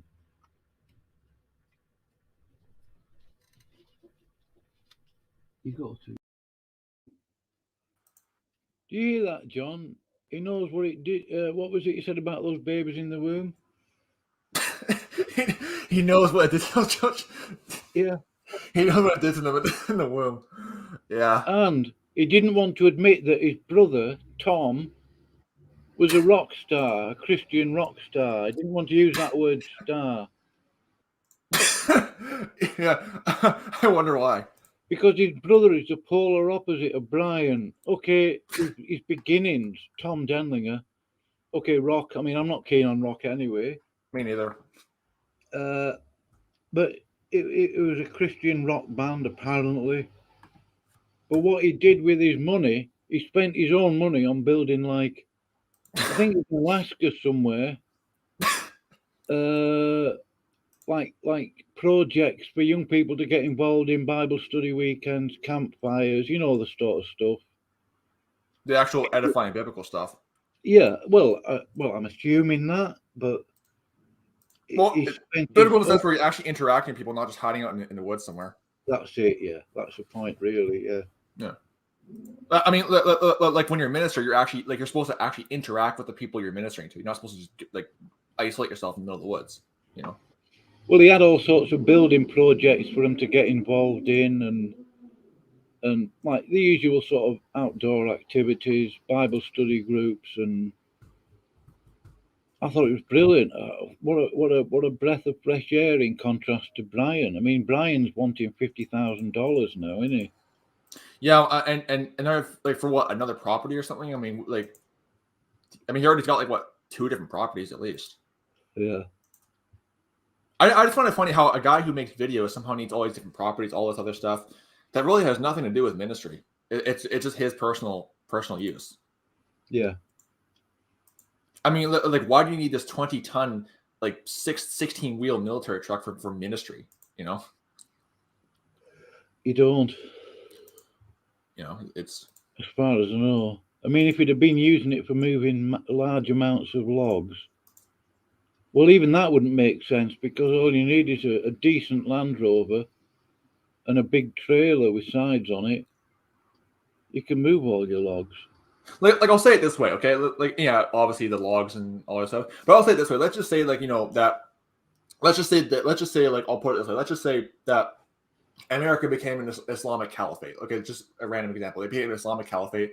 Islam is the official religion, and if you're not Muslim, you're going to be rounded up. And it became essentially what Christians go through in Nigeria, where every single day they're being attacked by jihadists and Muslims. Then you use that military truck. Maybe you form a Christian militia to kind of defend yourself, and use that truck to transport fighters to wherever. But America's nowhere near that. No. I mean, if I had a military truck and I had to start a Christian militia to fight against some Islamic government that took over, I would use it to transport fighters to various battles or whatever. You know what I mean? Those trucks are meant to transport troops across all terrain type areas. Yeah. Well, if I had a truck like that, I think I'd build some accommodation in the back. Same here. And I'd put a trailer on the back for stuff. Yeah, because those trucks are meant to transport troops, and they're also meant for all terrain type stuff too. So it's I would definitely add some accommodations to those things too. If you ever get a chance to get your own vehicle, John, get one of those old British Army Land Rovers. I definitely want to. I was even saying too, even when I was 16, when I was eligible, because in Canada you have to at least be 16 to get a license. I was thinking, when I ever do buy a car, I want it to be like an all-terrain type vehicle where I can drive all over the place, not just limited to roads and stuff. Well, those British Army Land Rovers will go just about anywhere. Yeah. The reason why I want all-terrain is because basically my mom, her van, the van we have, it's not all terrain. I think it does have somewhat a 4-wheel drive, but it's hard because it's first of all, it's if you're going to live in a country like Canada, that you're going to want an all terrain vehicle, especially for winter.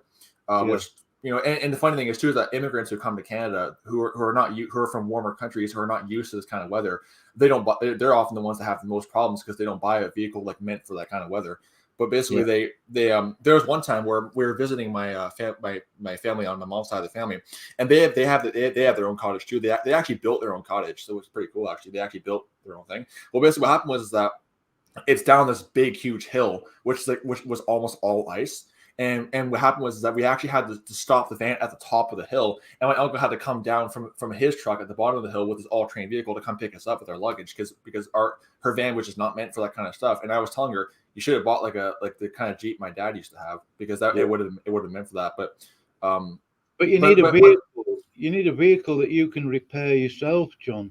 Yeah, that too. And I also want a vehicle that has 4-wheel drive as well, especially for the winters. Yeah. But all the British Army Land Rovers have that. Yeah. You won't get a brand new one, obviously. Or you could, I suppose. Yeah. But if you get an old retired British Army Land Rover, they're pretty sturdy.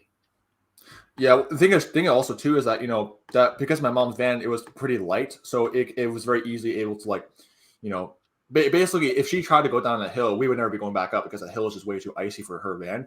So basically, of course, and plus my uncle is actually much better of a driver. He actually is used to that kind of stuff, so he actually So and of course, and because they live in the woods, so there's no snow plows. So, but that was kind of the situation where I realized, okay, if I buy a car, I want it to be all terrain and 4-wheel drive, so I won't have this kind of problem.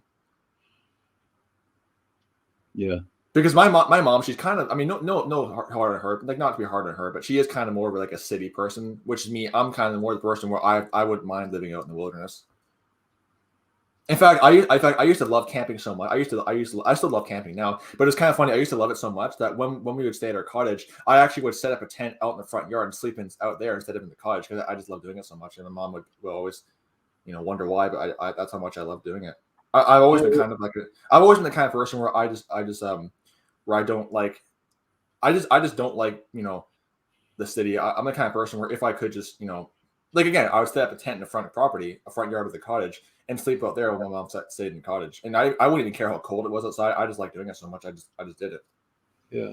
I mean, you could live in a tent out in the woods in Canada, John. Yeah. It would be, you'd have to make extra preparations as opposed for the winter. Yeah. But a tent, you could live in a tent in winter. I mean, and plus too, like there are some tents that I found at Walmart that actually have like thermal type, lining around them. So like there are some tents where they're meant for like winter camping. Yeah.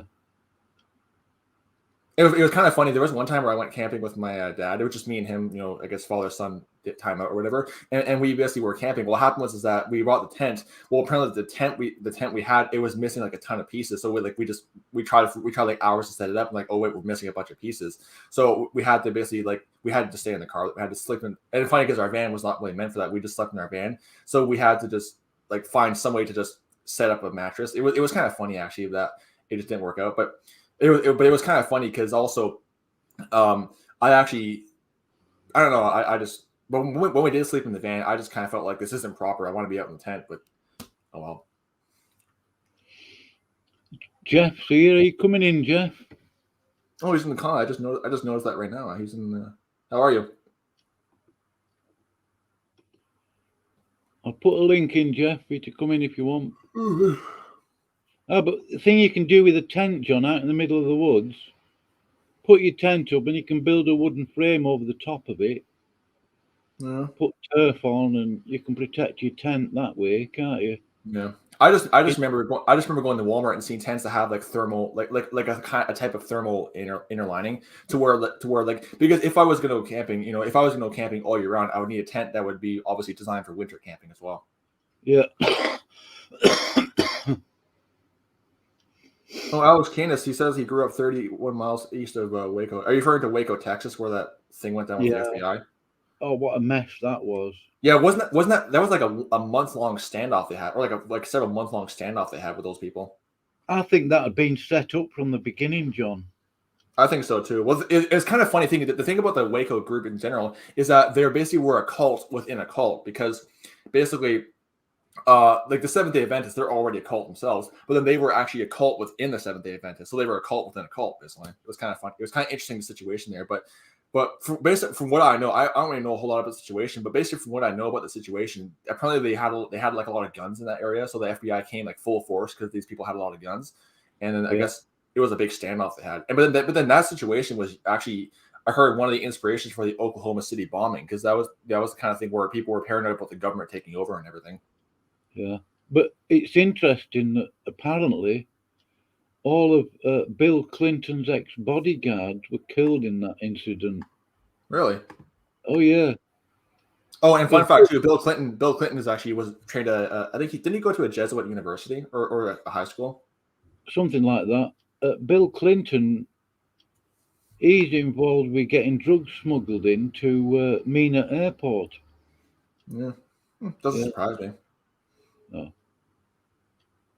Doesn't surprise me one bit. I mean, that's the thing is that well, and I even heard too that remember when Bill Clinton basically fornicated with one of his interns or whatever in the White House, and what happened was I think Hillary, she wanted to basically divorce him over that, and hey, rightfully so. He's I mean if I would do the same thing if I were her, but I think what happened was that I heard something about the Jesuits actually like told her, hey, if you stay with them, whatever. I don't know the whole situation. I just remember hearing that there was some kind of Jesuit that like basically made her stay with him for future benefits or whatever. because she wanted. I heard that she wanted to actually divorce him over that when she found out he basically fornicated with that intern. I want to know, John. I don't know if you've done any research on it, because people say, "Oh, just because somebody's been to a Jesuit university, like Fordham or Georgetown, doesn't mean that they're Jesuit." But unless the Jesuits trusted you in some way, or if you were connected, you wouldn't get into a Jesuit university. That's true, yeah. But Alex Canis also pointed out in the comment section, he said that the Koresh, that was the guy's name, Koresh, who ran the whole cult there. He said that he considered himself to be God or Jesus, from what I heard. Yeah, it wouldn't surprise me. I mean, I definitely heard that he definitely had some kind of like complex about himself, where he thought he was like special or whatever. I don't know. It might just be propaganda. Yeah. But either way, even though like what the FBI did was pretty bad, but either way, they still were a cult either way. I mean, they still were this like really weird. They were, again, a cult within a cult, because the Seventh-day Adventists themselves are already a cult. I think the problem is really they had too many. Well, I don't know about too many, but they had a lot of firearms there. Yeah, that was why the standoff. That was why the standoff was so long and so tense, because they had a lot of guns in that area, and they were heavily armed. And it gave the authorities the excuse, didn't it? Really? Yeah, that's the thing, dude. They gave authorities because they knew that these people could actually put up a pretty good fight with all the guns they had, so they gave them kind of an excuse to just go full force on them.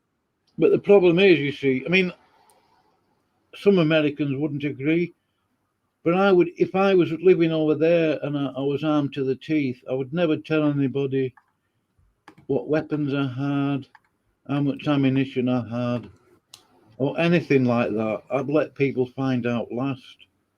Well, that's the thing too, is that there are some Americans that because think about America is that there are over 100 million like guns owned by people in America, and the thing about that is that if there ever was going to be like a gun grab, they would actually have a hard time doing it. Because I heard a poll one time that at least 2/3 of the military would not go along with it, and they would just quit the military if that ever happened.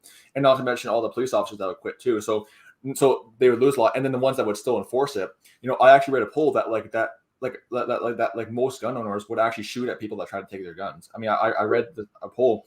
And my friend Bob Islam, he himself can attest to that. He said he himself would actually shoot at authorities that try to take his guns away. So he was saying too that a gun grab would be impossible to enforce, because 2/3 of the military would quit, and then the gun owner, like most of the gun owners, would. Over there though, John, I think there's more than 100 million guns over there. I think there's more guns than there are people in America, from what I last heard. But basically, from what I read in the polls is that the majority of gun owners would actually shoot at the authorities that try to take their guns away. Like if they went door to door gun confiscation, they would be shot at by the people with the guns. So that's why it would be impossible to enforce. Yeah. Like essentially what I heard is that they'd send in, like, let's say like a couple thousand cops to enforce gun control, and then most of them would just come back in body bags because they would shoot at people that tried to. That's the thing too. That's why gun control has always been the means of communists and that kind of stuff to take control, because you can't oppress the population when they're armed. Like China or North Korea couldn't do what they do if everybody was armed. No, they couldn't. Yeah. In fact, during World War II, after Japan attacked Pearl Harbor, Japan was actually planning on doing like a ground invasion of America. Like they were planning on invading America, but then they decided against it because one of their generals actually said that in America there's a gun behind every blade of grass, meaning like the American people. Like they won't just have to worry about the military; they'd have to fight the American people with all their guns too. So that was actually why Japan never did decide, because they were going to invade America, but then they decided against it just because of how many gun owners are. And it's too big a country anyway, isn't it? Yeah, because think about the Japanese, is that the Japanese, they were like a very fanatical, like warmongering military. I mean, they were the kind of people where, they like if their plane was going down, they would fly their plane into your ship to try to do as much damage as possible. But even they were saying we can't invade America because like most of the population has their own weapons. So like they would, I actually heard that like someone say that America is essentially uninvadable, not because of the military, but just because of the American people with all their guns. Yeah. But most Americans are dumb. Yeah. Well, it definitely is true that if the gun grab, like if Joe Biden ever did try to enforce a gun grab, there would be some people that would hand over their guns. But I heard that most of the gun owners would actually not comply, and they actually would shoot at the authorities that tried to take their guns away. Yeah. And it would be especially hard for them to do it in a city, wouldn't it? Yeah. Like New York or Chicago. And also considering the fact too that, like I said, the polls would show, like the polls I read show that at least 2/3 of the military would just quit when given those orders. They say, well, we're not going to do this, and they would just quit. So not only would you lose 2/3 of your military just by quitting, and chances are those 2/3 of the military would likely join the gun owners and fighting back. So it would be impossible to enforce. And here's the thing: even with the military, even if you did have the whole full-on military, like the American military has about 1 million. Like 1 million like man army. Well, the American people, there's over 100 million gun owners, so like you're outnumbered by like 100 to 1. So like even just like you still have no chance of doing it. I don't know how many they've got in the military. But last time I checked, the American military has like from what I last heard, they have, in terms of just manpower, they have the biggest military in the world, which they have roughly about 1 million or something soldiers. But like that doesn't compare to the 200 plus million gun owners. But there's a lot of ex-military in the American population, isn't there? Yeah, and I heard a lot of those ex-military guys would likely fight against gun control too, you know? Yeah. And also too, the ex-military people, they're hard too because they actually have the training. So they actually would be able to train the civilians on how to use military tactics. That's the thing too. They'd be able to train them, you know, because they have the experience basically. Like, I'm not sure if you saw that. There was a movie. It's called Red Dawn. I'm not sure if you heard of it, but there was a remake. Oh yeah, I watched it years ago. Well, there was a remake made up in 2012, which I saw, where basically instead of the Russians, it was the North Koreans invading, and the main characters, one of them was actually a veteran of Iraq War, and the show is him actually training his friends on like military tactics because he had the experience. So like that's what would happen is that the ex-military people among the gun owners, they would just train the civilians on how to basically like with military tactics. So even when the military does come, well, it basically would be an even match because they've already been trained in their tactics.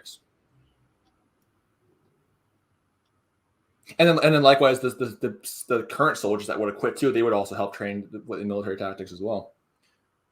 So like Joe Biden would have no way of enforcing any kind of gun grabs.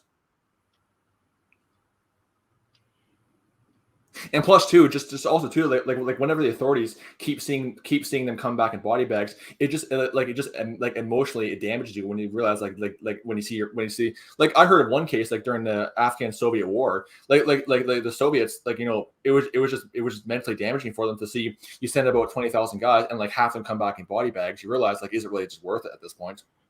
Yeah. But I think a lot of Americans would go for the people in government first, wouldn't they, if they started a gun grab? Well, yeah, there definitely would be like assassination attempts against like the people who are trying to pass these laws too. But then they'd just go into their bunkers, wouldn't they? Yeah.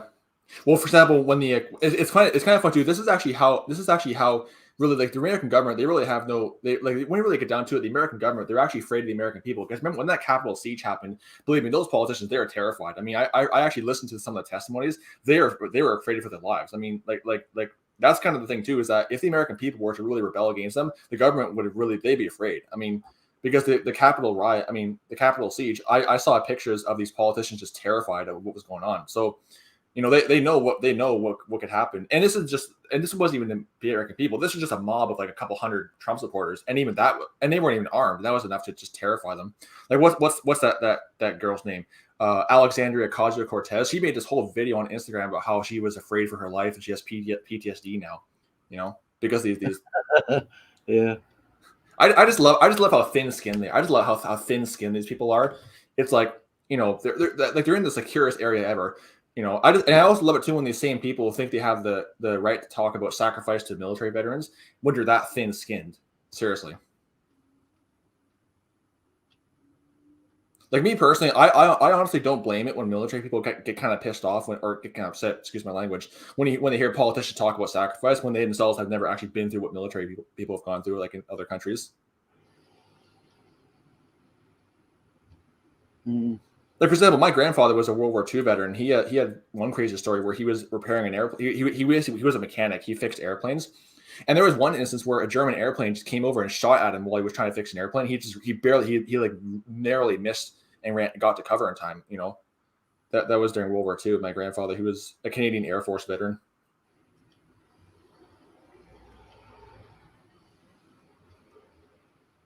And then, of course, my great grandfather, he was actually a veteran of World War I, and he actually has stories where, for example, how, you know, and this also just shows too how how effeminate we become too. Where back during World War One, he has stories where, you know, what they would do is that when they were about to charge out in the trench, because he was actually in the British Army during World War One, and what he would do is that they actually would often have somebody stay behind with a bayonet to basically shoot anyone who tries to retreat. So they had a thing of, you're not retreating for any kind of reason. You know what I mean?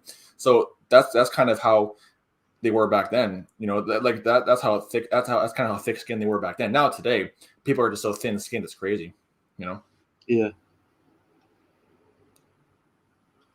You know, like during the battle, like he was saying, like, you know, if the officers, if they saw someone retreating, they would just shoot him, you know, because they said no retreats, you're going forward, there's no retreating, you know. So that was what guys my age were 100 years ago. Now people of my age today are just, they're the complete opposite. Like I was telling my friend one time how, like, you know, I turned 18 like in 2019. You know, 100 years ago, guys my age would have been on the trenches out in the front line of Europe. 100 years later, guys my age are looking for safe spaces to be safe from insults or whatever. That's how weak my generation has become. Have you got a safe space, John? No, I don't. I'm the kind of person where really, like, you know, I mean, I get all kinds of hate mail and that kind of stuff. I'm used to it. You know, so I'm the kind of person where I don't really need a safe space, you know. And plus, too, it's like, you know, if you're, that's why I say too, like, you know, if someone's feelings are hurt, well, hey, welcome to real life. You're gonna get your feelings hurt. Just deal with it. You know what I mean? That's always my response. You know, I get insulted all the time for being a white person when I was in high school. I just deal with it. You know what I mean? I just say, hey, whatever. You're gonna get insulted. Just deal with it.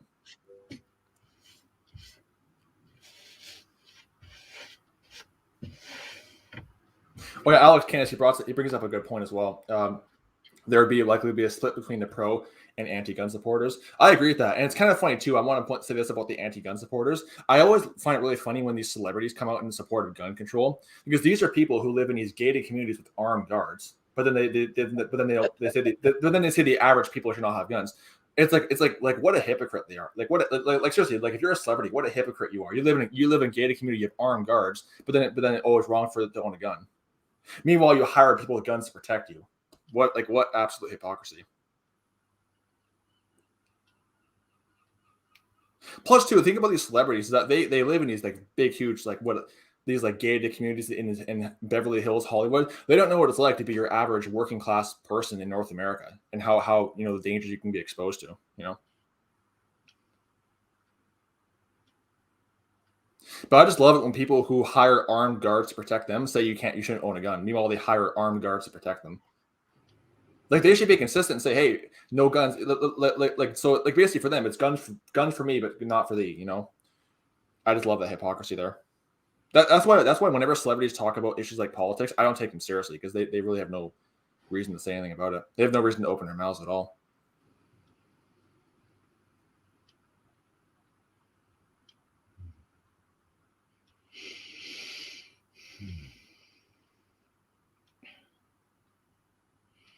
So it must be 9:45 in the morning where you are, John, isn't it? It's 9:47 a.m. where I am. Yeah. Oh, I want to say there's one last thing about gun control too. Here in Canada, and this is also just more proof that gun control, because my mom, she actually supports gun control, surprisingly. I don't know why, but she actually supports it. I think because I don't know why, but she thinks that gun control is kind of a good thing. I was telling her, so notice how, like, here in Canada, we have heavy gun control, yet there's shootings almost every single day just here in Ontario alone. I mean, I turn on my newsfeed every single day. I'm hearing about some new shooting that happens. So yeah, even though we have heavy gun control here in Ontario, I mean, places like Scarborough in Toronto, Canada, though that area is so dangerous that even the police don't want to be around there. That's how dangerous it is. Yeah. But gun control only controls the guns of law-abiding citizens. Yeah, I told my mom that. I told my mom that criminals don't care about the law. They're going to get, I mean, like, for example, the shooter in Ottawa, because my mom brought up, well, the shooter in Ottawa, he got a gun. Yeah, but notice how he got a gun. He got it illegally. You know, like, he doesn't, like, these people who are going to do these Islamic terrorists or whatever, they don't care about the law. They're going to get guns regardless. I mean, he got his gun off the black market. Like, they don't care about the law. So, like, because all the gun control law, all they do is just simply disarm law-abiding citizens. That's all they really do. Because, like, you look at places like Chicago. Chicago has the heaviest gun control of any city in America, yet they have the highest rates of gun crime. Yeah. And not to mention too, you also notice how haven't you ever noticed how every single mass shooting, this is also the best argument I love using it like against these pro gun control people. Haven't you noticed how every single mass shooting happens at gun-free zones every single time? Like you won't see about, for example, like you don't hear about Islamic terrorist attacks, for example, on a police station, or you don't hear about it at a hunting expo. You know, like they always go to places where nobody's armed, like schools or stuff like that.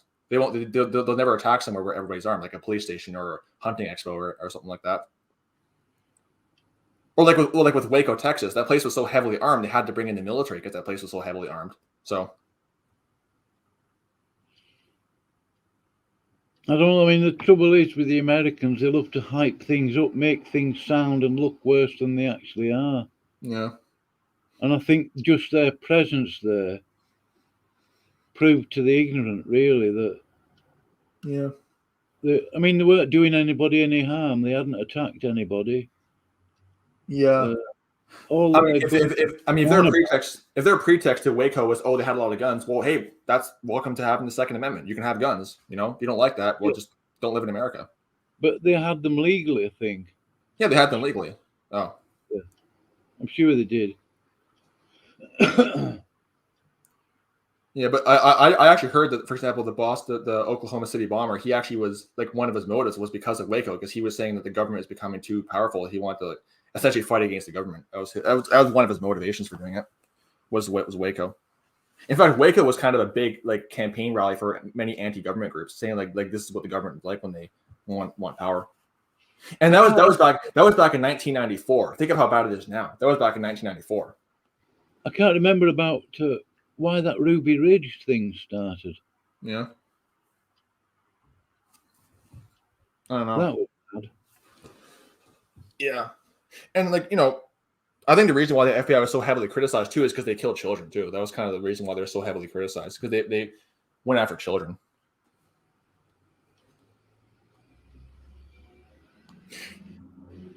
Yeah.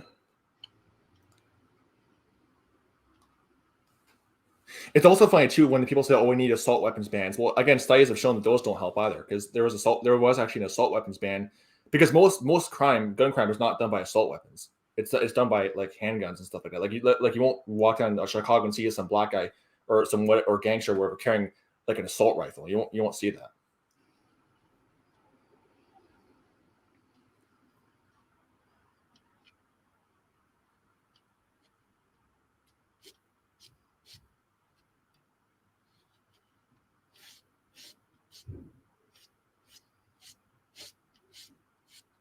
I mean, like one of the reasons why I'm always so passionate against gun control is because here in Canada we've basically been disarmed. Like in order to get a gun here in Canada, you have to take a class, and then even when you pass the class, you're able to apply for a permit. But even when you pass the class and apply for a permit, your permit can still be rejected. So if it gets rejected, you did the class for nothing basically. So it's hard to get a gun here. So we've basically been disarmed. So I'm basically like telling my American followers, hey, don't let that happen to your country, because like we've already been disarmed.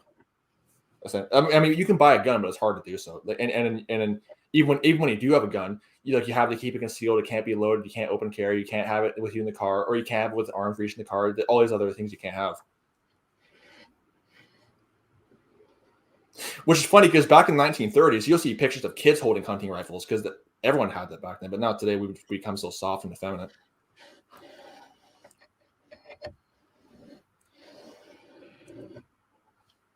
Like me personally, I would pay to just spend a few days back 100 years ago. I would just pay to spend a few days back, like time travel back then, and just experience life back when North America was not so, soy boy like.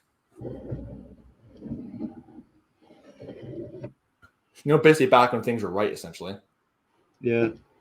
Well, that Canadian guy I told you about, trap lines and inlines, he lives in Saskatchewan, is a coyote hunter, trapper. He's only 19 or so. Yeah. Really hard working, built his own house and his chicken shed and all sorts of other stuff.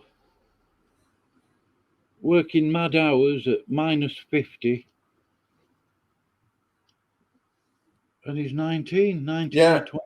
And the thing is, 100 years ago, that was just what people my age did. Like here's how pathetic my generation is. I mean, I watched one documentary where it was basically about the alt-right online, and literally like one of the guys that showed, he was a 25-year-old guy, so he's 5 years older than I am. He's 25 years old, has no job, lives in his parents, and they pay his bills. He just sits around on his computer all day, and his parents actually allow that. I mean, 100 years ago, that would have never flown. I mean, 100 years ago, that would have never been allowed.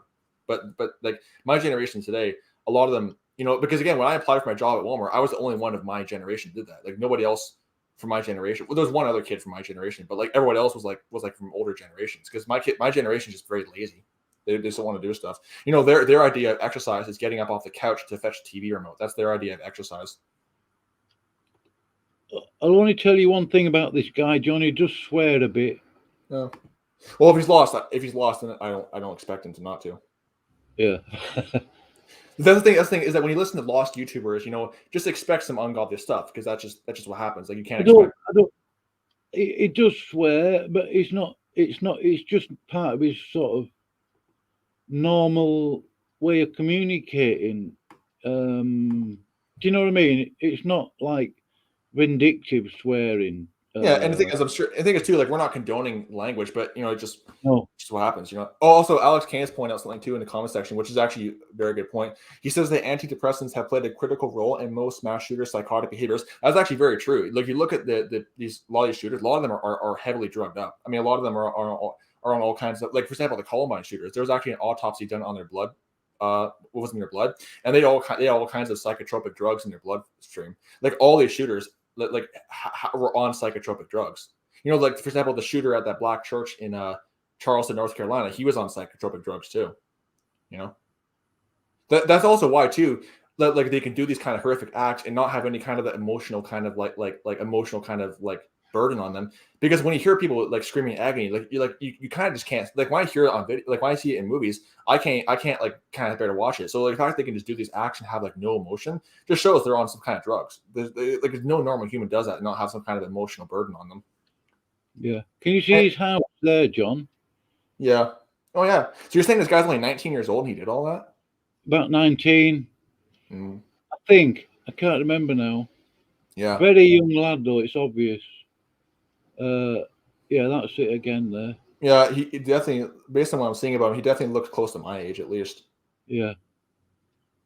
But he's got a piece of land out there. I think the problem is too, the reason why my generation, which is Gen Z, the reason why my generation, and especially the generation which is Generation Alpha, which is after my generation, basically, the reason why my generation is so lazy is because like my generation is the first generation that actually grew up like with the internet. Like nobody from my generation can remember a time before the internet. You know, like there are some there are some millennials who are kind of like older millennials who were born in the early 80s that can remember life before everyone had internet. But my generation, based on what I checked, Gen Z, like in order to qualify for Gen Z, you were born between 1997 and 2012. So, and I was born in 2000. I was born in 01. So I'm Gen Z. My generation is the only one that grew up with the internet. So that probably is probably part of the problem that we grew up with that kind of stuff, which is older generations. They know life before the internet.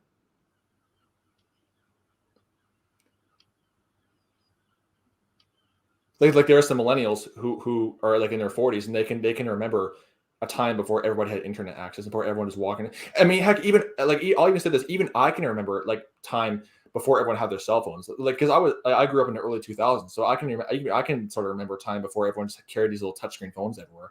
You know, I actually can remember walking into a store when I was like really young and actually seeing people socialize, not just being on their phones. So that was even back in the early 2000s, before everyone had these little touchscreen phones all the time.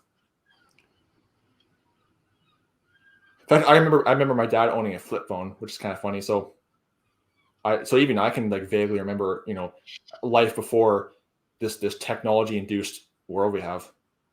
Well, the phones in cars used to be bigger than a house brick, John. Apparently. Yeah. I remember too. You know, so like I'm only 20, but I can still remember. You know, when I used to watch movies in the car, the device we had to use, it took up like a good chunk of the back seat because that's how big it was. Now today you can just stuff in a little iPod. In fact, I actually remember when iPods first came out.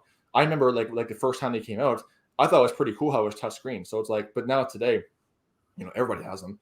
And like, here's just an idea of this. So I actually came across, I was going through some old photos and I came across one of me back in 2006. That was like 16 years ago.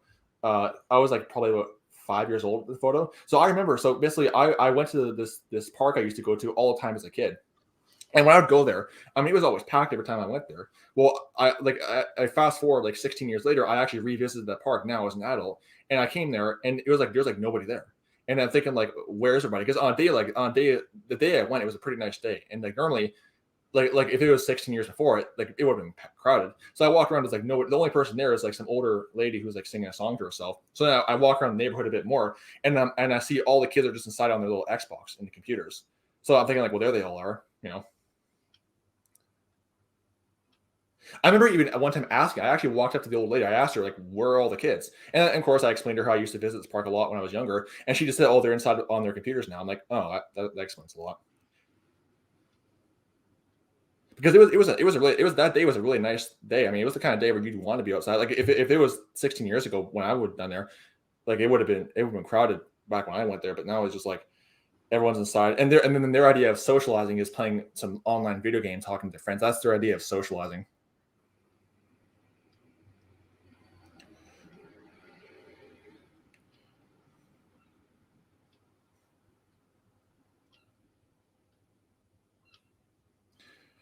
But as bad as my generation, Gen Z is, I'm not sure if mine's worse than Generation Alpha, or because Generation Alpha is the one after my generation. But I'm not sure which is worse. But we're both of us are just addicted. Both generations are just addicted to our because in Generation Alpha they came after my generation, so they would be even more addicted to that stuff because they grew up with all the advanced technology. Which is people from my generation, we can kind of some of us can remember a time before all that, sort of, like I do at least. But yeah, Alex, you're right. The antidepressants have definitely played a big role in all that. The antidepressants were definitely, essentially what they do is they only make it they only make depression worse, really, when you get down to it.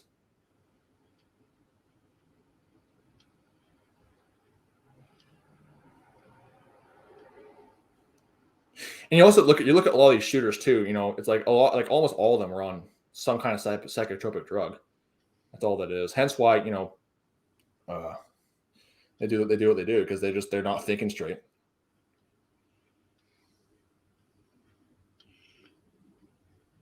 Makes you wonder how people actually ever managed before they started inventing all these drugs. Well, I can guarantee you this: you definitely didn't hear about mass shootings back in the 1800s, where you had, you know, well, you might have heard about some cases, but it wasn't just as widespread as it is today. Because, you know, and people were like, oh, it's like, I always say, don't blame the guns, blame the psychotropics they're putting you on. Don't blame the psychotropics the pharmacy are putting you on. Don't blame the guns. Blame the psychotropics. They're the ones who are messing those kids up.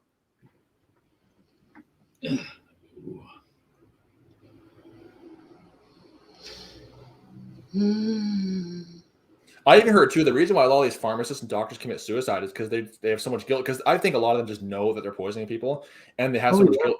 And yeah, I mean, they know full well what they're doing, and of course the guilt, they have so much guilt that they just can't they have so much guilt. Well, maybe they don't know initially, but when they find out later, you know.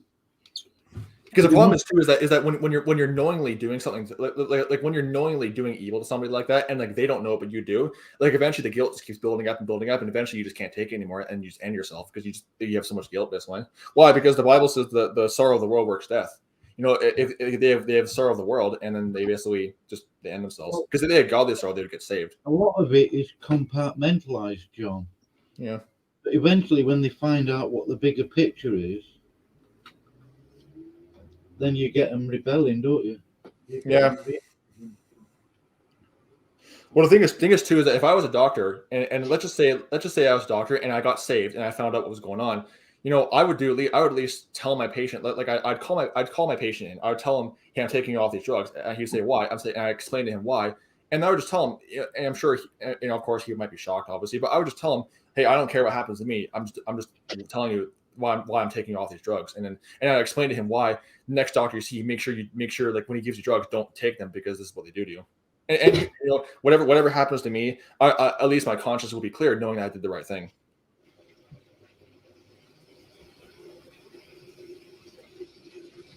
Yeah, Alex, you're right. Prescription Thugs is a must watch.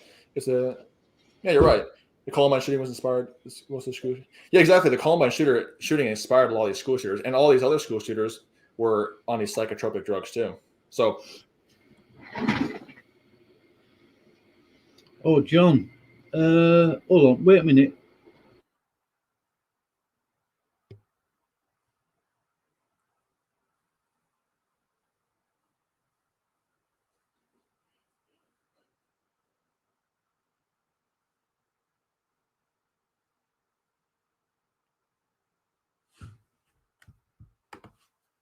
Oh, he's gone. Yeah, you're right. The psychotropics. I mean, pill doctors tend to be punished as street level dealers.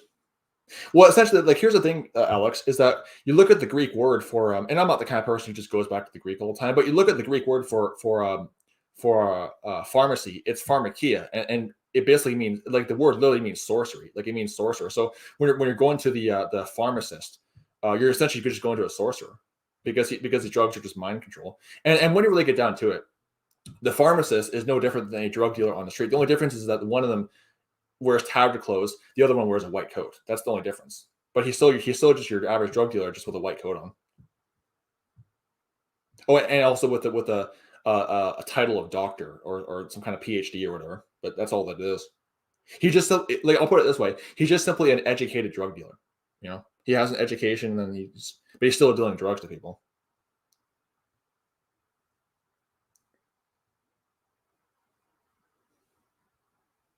And what it also comes down to as well is the reason why they deal these drugs is just mostly the love of money. They do it for money, because the love of money is the root of all evil. Pretty much most evil acts you can trace back to the love of money.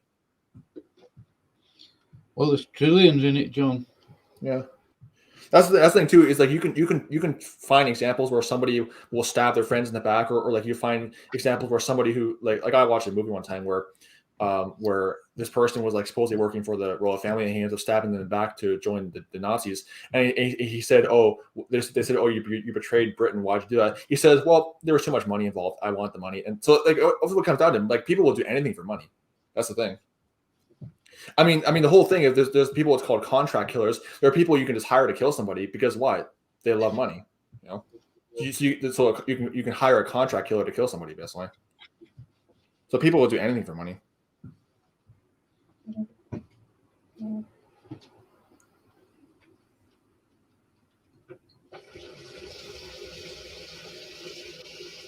That's also why Jesus Christ says in Matthew 6 that you can't serve God and mammon, because you can't, if you're in it for money, then you're not serving God.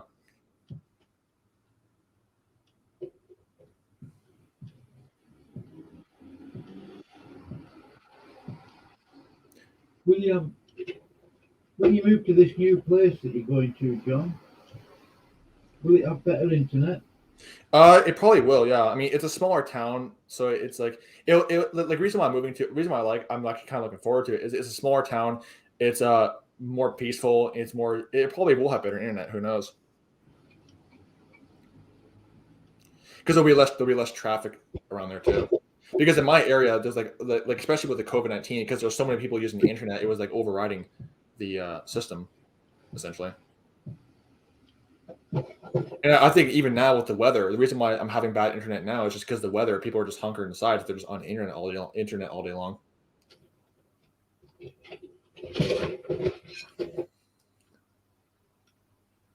I will say this one last other thing about the whole pharmacy thing. Do I think that all drugs necessarily are bad for you? I'm not saying they all are. I'm just saying that, like, whenever you get a drug, just make sure you look. I always say just research what's in them first before you just chuck them in your body. I mean, like if I ever give a prescription drug, I would at least want to research what's in the thing first before I just inject it into my body. But even those inputs that you get, John, they can't be relied on. Yeah. Or for example, like, occasionally I might buy some vitamins from Shoppers Drug Mart. Whenever I buy vitamins, I always check to make sure what's in them before I spend $10 on the box. Yeah, but what I'm saying is, John, you don't even know if they're telling you the truth. Yeah, but that's the thing too. They could just lie. I mean, because because here's the thing: if Satan is their father, well, they're going to do the lust of their father, which is lying.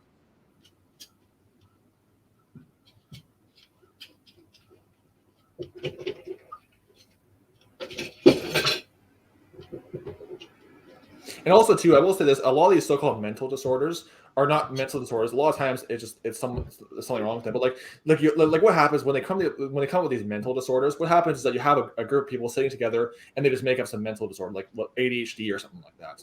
Like supposedly, I was diagnosed with quote ADHD when I was younger. I personally, reject that. I think that I don't have ADHD. I just need more discipline, which obviously I got.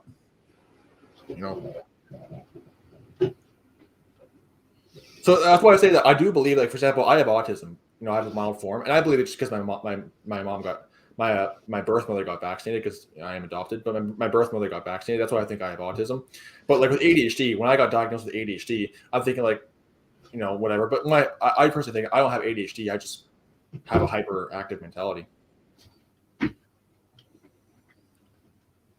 Because I've always heard it too, I've heard it said, that ADHD doesn't exist. Like the kid doesn't have ADHD. He just needs more discipline. There is no ADHD. He just needs discipline, not drugging him up on Ritalin or whatever.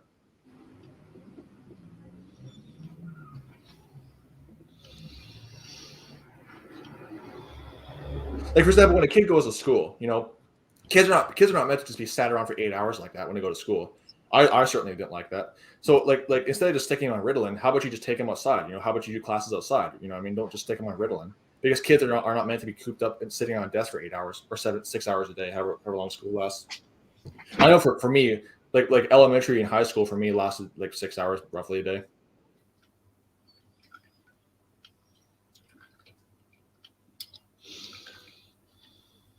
I never liked school. They just used to bore me. I think all of us did. Me personally, my main issue with school in general is that very little of what I was taught actually was useful to me. Yeah. In fact, it was kind of fun. It's actually ironic. So I actually would often sometimes talk to my teachers after class, and we have a good conversation. Most of the stuff I learned in school, I actually learned from talking to my teachers during lunch or after class. It wasn't even like part of the curriculum. It was just some knowledge he shared with me through his life experience. So the only kind of stuff I learned that was useful in school, quote unquote, was stuff that wasn't even part of the curriculum. It was just stuff my teacher and I had a conversation about, and he just shared some advice to me. Pretty much nothing that was part of the curriculum in terms of like learning from the curriculum was actually useful. It was just stuff we would talk about after class that was useful, that he would just give me advice and stuff. But I find that very little. The problem with the school system today is that it doesn't really like focus on like creativity. It mostly just focuses on telling you what to think, like telling you what things you're supposed to think. Like me personally, if like I'm not a big fan of public school in general, but what should it be about is that encouraging creative thinking and thinking outside the box and that kind of stuff, not telling you what to think or how to, like, not telling you what to think, but telling you creativity, basically, encouraging creativity. Like, for example, if you go to art class, don't tell them what to paint, just tell them, hey, like, just be creative. Because like the definition of art is not like how they call it art. Like when I was in grade 8 when they did art class, the definition of art is not being told what to paint. You're just creative. That's kind of definition of art. Art is not being told what to paint or being told what to draw. That's not definition of art. But you can show them how to use all the different colours and mix colours and structure a drawing, a painting, compose it.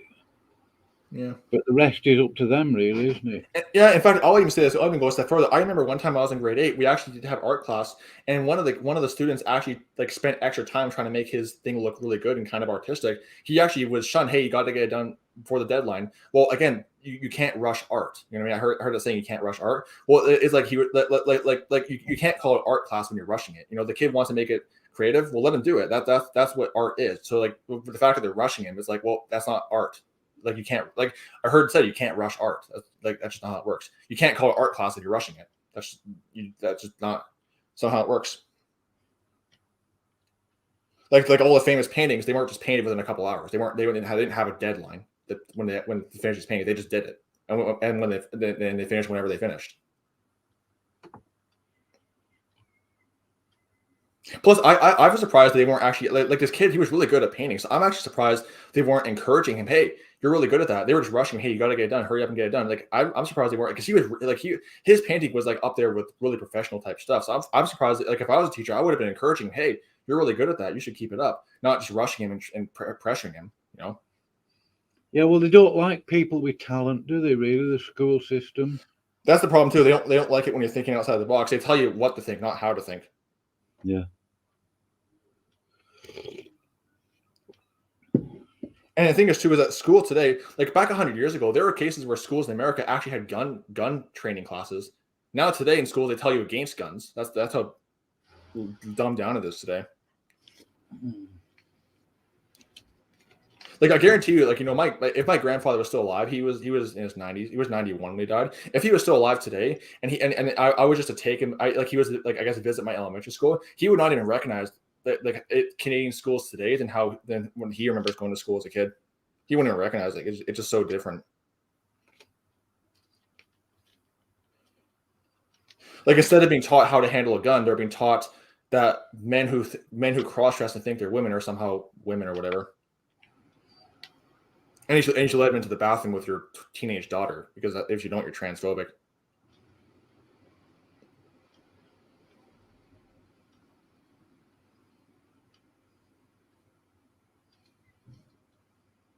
Like me personally, if schools were like if Canadian public schools were the same that they were like back in the 30s or 20s, I would have no problem sending my kid to it because he's actually going to learn useful stuff. But now today, if I have kids, they're going to be homeschooled because like as someone who's been through the public school system, I don't want them going through that same propaganda that I went through. So I would just homeschool them because if schools were like how they were in the 30s, I wouldn't have no problem because they're actually going to learn useful stuff. But now today, it's all just propaganda they feed you.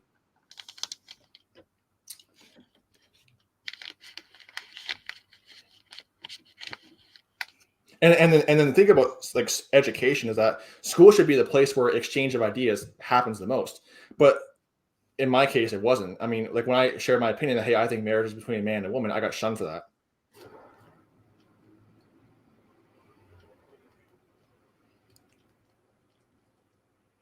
There was even one time where Richard Dawkins, like the atheist guy, he was actually going to speak at a or I think he was going to do a radio show or something. Like, he was going to do some kind of speech at a college campus. Well, his event actually got shut down by these Antifa leftist people because he was critical of Islam. And he was just saying too how it's ridiculous because the college and university, they should be the place where exchange of ideas happens. It should be the last place, or it should be the first place you go to for exchange of ideas. But now it's like he was shut down. So he's a hero on the left because he's a hero for left wingers because he criticizes Christianity. But then when he starts going after Islam, they shut his events down for that. Yeah, they don't want people to have ideas other than theirs. The government ones. And the problem with the Islam issue too is that a lot of these people, like and Dawkins himself, to his credit, he pointed out the fact that these people, they also, the problem is that they think that, like he's saying that the problem stems from the fact that they seem to think that Islam is a race. So if you go against Islam, you're automatically racist. Oh yeah, yeah.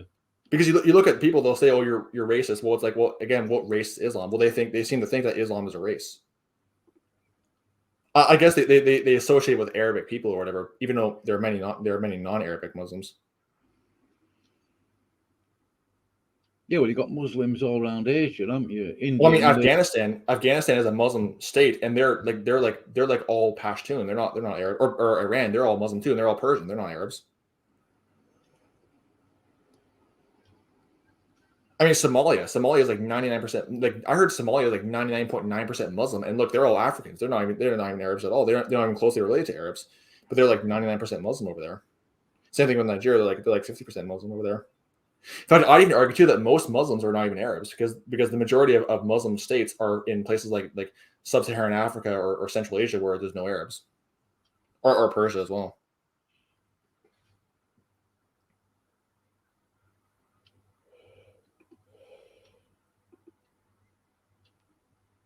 Even in places like the Congo, where it's like all a jungle, there's like mostly Muslims there too.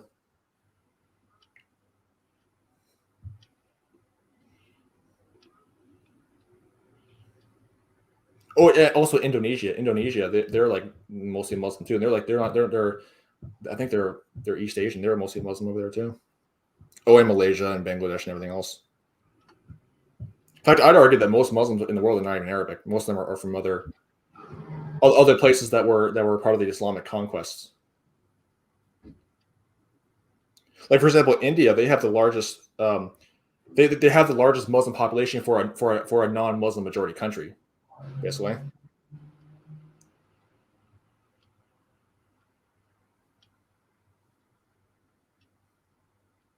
Like they have like I think 1 billion Hindus and like a couple 100 million Muslims. So the Muslims are the second biggest population. And even here in Canada, I read some polls that even here in Canada, Islam is actually growing. Is actually the fastest growing religion here in Canada in terms of people becoming Islam, mostly because of the migrants coming over.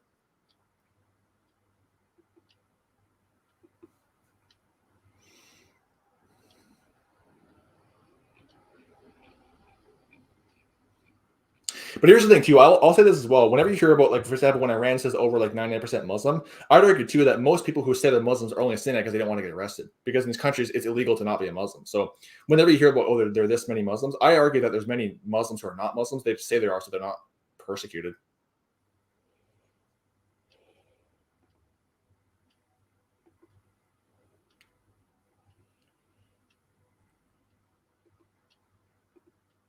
Like, supposedly there was one poll that I read that said that in Iran they claim there's like 90% Muslim over there. However, according to people who have actually lived in Iran, according to this one poll said that people who have actually lived in Iran, that they said that the number of like really devout Muslims in Iran is only about 40% of the Iranian population. Yet the government says it's like 90% Muslim over there. But yet those who are actually like devout Muslims, according to people who live there, are only like 40% of the population. Most of the people who are Muslim are even not devout, or just saying they're Muslim so they're not persecuted. But like only 40% of them are actually like full-on devout Muslims who pray 5 times a day, 10 mosques every single week, and everything like that. A lot of it's just cultural, John. They're forced to. Yeah. If they don't turn up, they'll get accused and this, that, and the other. Or just like during in Europe with the Inquisition, if you didn't show up to mass, they'd hunt you down and question you. Yeah. Because in a lot of these Islamic theocracies, they keep track of who's, like, they keep track and whatever, because again, you have to remember that Islam is the state religion, so the mosque is connected to the states. They have some government authority in that position. They have a level of governmental authority.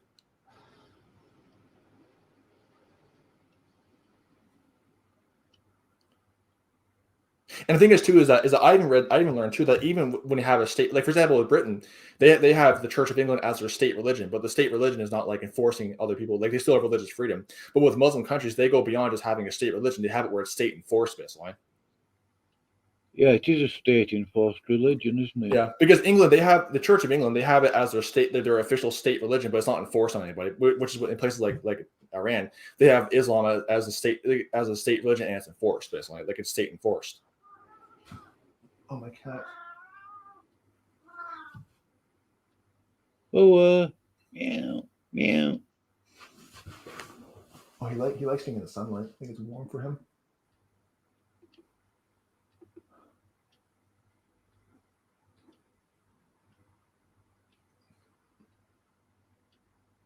And over in India, for example, all these like radical Hindu nationalists, they're trying to make India into because India is officially a secular state where they don't have a state religion. But India is I think it's like 78 or 80% Hindu over there, and a lot of these like radical Hindus are like openly saying they want to abolish secularism and make India into a Hindu theocracy, where Hinduism is like basically the state enforced religion. Like the one guy that Yogi Adityanath, that Hindu monk, he's actually a very high ranking politician. He openly says he wants to abolish secularism and turn India into basically a Hindu theocracy.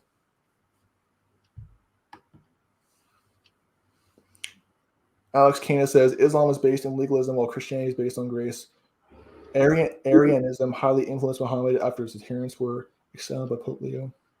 That is true. I mean, the thing about Islam is that you go to Muslim countries, they have what's called the Hizbah, the moral police, where they go out and actually beat people up who don't adhere to Islamic values and whatever else. And here, I'll say this too. A lot of what they call Islamic values are things that are I have no problem with. Like modesty on women. All that kind of stuff. But the problem is that with Christianity, our standards only apply to us as Christians. We can't enforce that on non-believers. But with Muslims, like their Sharia applies to everybody, not just Muslims. Like everybody that lives in a Muslim country, not just the Muslims. He says, Alex Kane says Dawkins is an anti-theist who evades difficult questions. Yeah, that's true. I've seen that. Dawkins, he'll evade certain questions. And in fact, I mean, I'm an ex-atheist myself, and I've engage with atheists, and they often will avoid certain. They'll try to dodge. They'll try to always like use evasion tactics or whatever to certain questions they don't like. What was this? He says there was a sex assault in Virginia, which the culprit identified as a pansexual with pansexual chromosomes in a physical sense determined gender and other traits. Yeah, in other words, you just call that mental illness. That's what you can just call it. You can just call it mental illness. New message is received from UC. Messages reminder.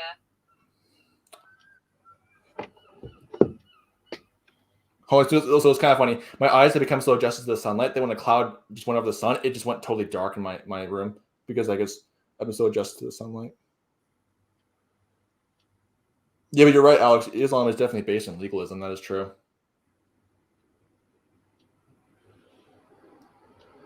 Because again, it's like the New Testament code of conduct only applies to saved believers. It doesn't apply to non-Christians, you know. But with Islamic Sharia, like if you're living in a Muslim country, it applies to you whether you're Muslim or not.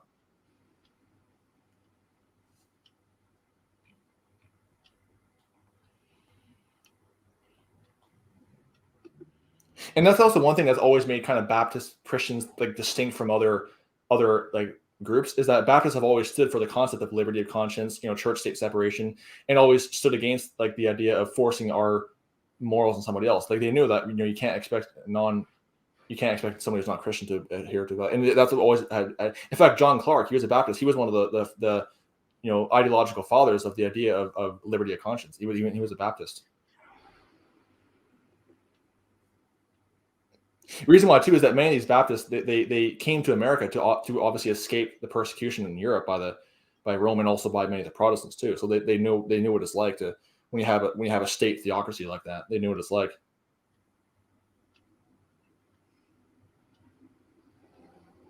What's this? Oh. But it's kind of funny. It's like one thing that Rome has in common with all of her, like with all, I guess you could say the harlot children in Revelation 7, seems that all of them believe in a form of dominionism. You know, like whether it be Islam or Calvinism, all of them reject, you know, church-state separation and liberty of conscience. All of them believe in some form of dominionism, where they think that there should be the state religion. That's kind of a characteristic of Mystery Babylon and her children. I don't think most Christians would enjoy state religion. It would get a bit puritanical, I think. Yeah. That's the thing. I mean, I personally want to enjoy it because, first of all, it's unbiblical, and second of all, I just want to enjoy it. Me personally, a state religion, and the problem is that too. The reason why it's a problem is that, you know, if you say, okay, going to church is now mandated by law, well, then you have a lot of lost people who are going to church who are not there, who are not even saved. So that's kind of the problem too, basically, because they're forced to do it, basically. Yeah. As soon as you start forcing people to do something or to believe something, then that's just going to cause more problems. And that's also why forced conversions are like, they're not biblical, because, like, you know, salvation is between you and God. It's between you and God. So it's like I can't force someone to get saved, you know. And you can't legislate for it, can you?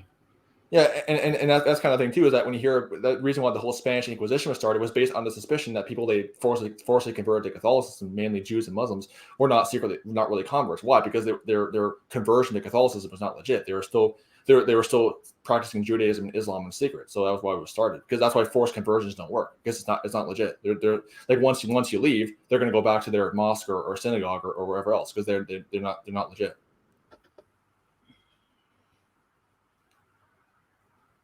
That's also what's made kind of biblical Christianity distinct from pretty much every other religion, is that you'll see examples where even Hindus and Sikhs and Buddhists are doing forced conversions, but like you'll never find where Bible believing Christians, you know, or Baptists, for example, are doing forced conversions of anybody.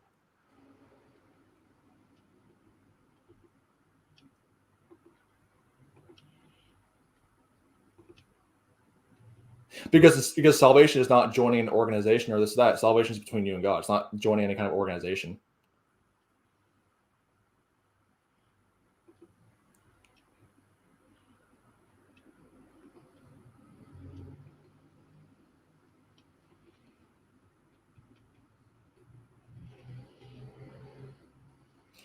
And also, too, I will say this: like, whenever the Catholic Church says, "Oh, we have 1 billion followers," well, how they count that is they say that, well, they're counting baptismal records, basically. So, like, there can be someone who's baptized. I mean, Hitler, he was baptized as a Catholic too, but then they claim, "Oh, he wasn't a Catholic." Well, by their records, if he's baptized as a Catholic, he's considered Roman Catholic, whether he is like devout in his faith or not. Like for example, I heard one poll where supposedly like back in 2010 where there were about 5 million British Catholics. Or there. Oh no, I got COVID. There. John, Was that? was that a fur ball? No, I don't know what happened. I don't know. It could just be my allergies. I'm not sure. I do have some minor allergies, but I was also saying too how, oh no, I got COVID now because I'm coughing or whatever. But basically, all I was saying is that I read this poll where supposedly there was 5 million British Catholics here in the UK, but they were counting that by baptismal records. So it's like is there really 5 million practicing British Catholics, or is it just 5 million people who are baptized in the Catholic Church in Britain? That's the thing. Compares to actually people who actually practice and attend the Catholic Church on a regular basis. Because again, they believe in baptismal regeneration. So when they baptize you into the church, you're considered Catholic, because they think it's part of your salvation.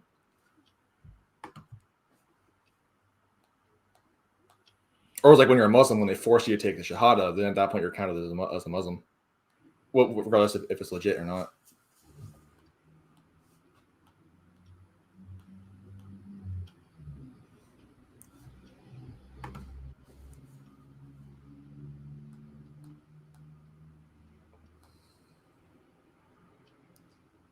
Anyway, I've been saying quite a lot. I'm just a very talkative person. I just have a lot to say when I get on the stream.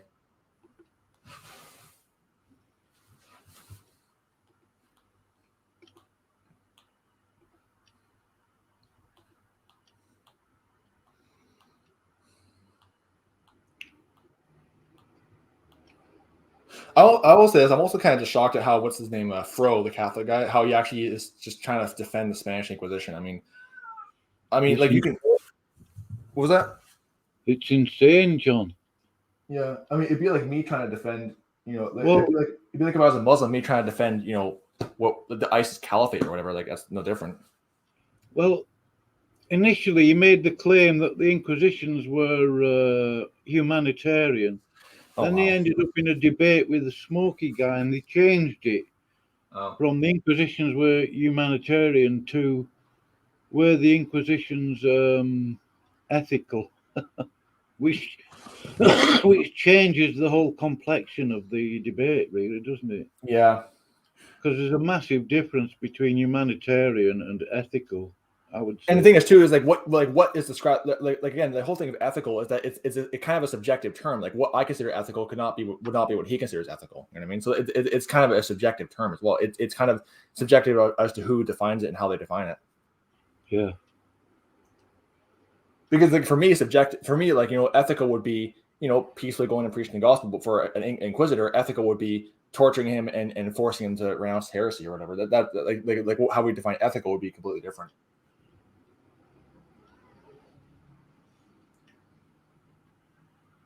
Like for example, like for a Muslim, like what's ethical for them is that all enemies of Allah should either be converted or destroyed.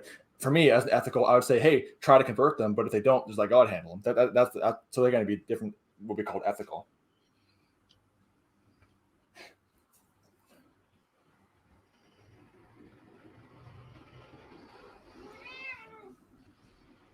Yeah.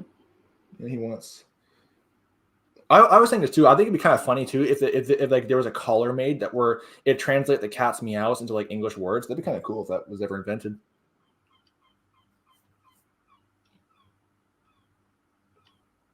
Because it is true that like different meows from cats will like mean different things. Like right there.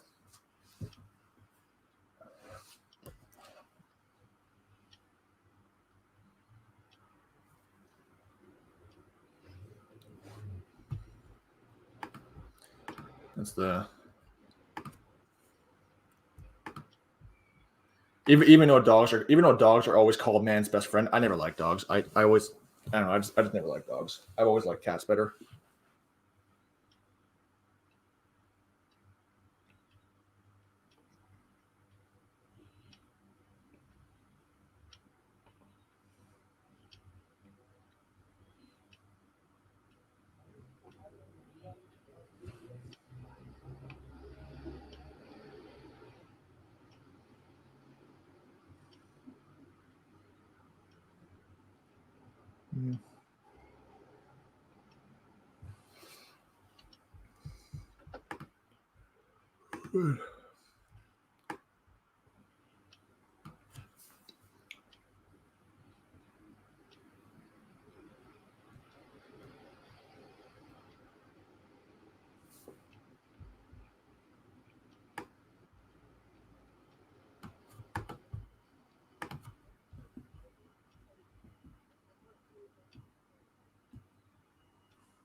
Yeah, he says that Alex Kena says that Nietzsche's Beyond Right and Wrong should be read in regards to ethics, even though it famously proclaimed that God is dead due to the secular nature of ethics. His works, like Wagner's, inspired. Yeah, that is true. Nietzsche was even today, like you go on Gab, you'll see neo-Nazis quoting Nietzsche all the time. But hey, but we're with the again, like I said, the truth is the truth, regardless of who is saying it. If he said something true, well, it's the truth, even though he says it. And again, a broken clock is right twice a day.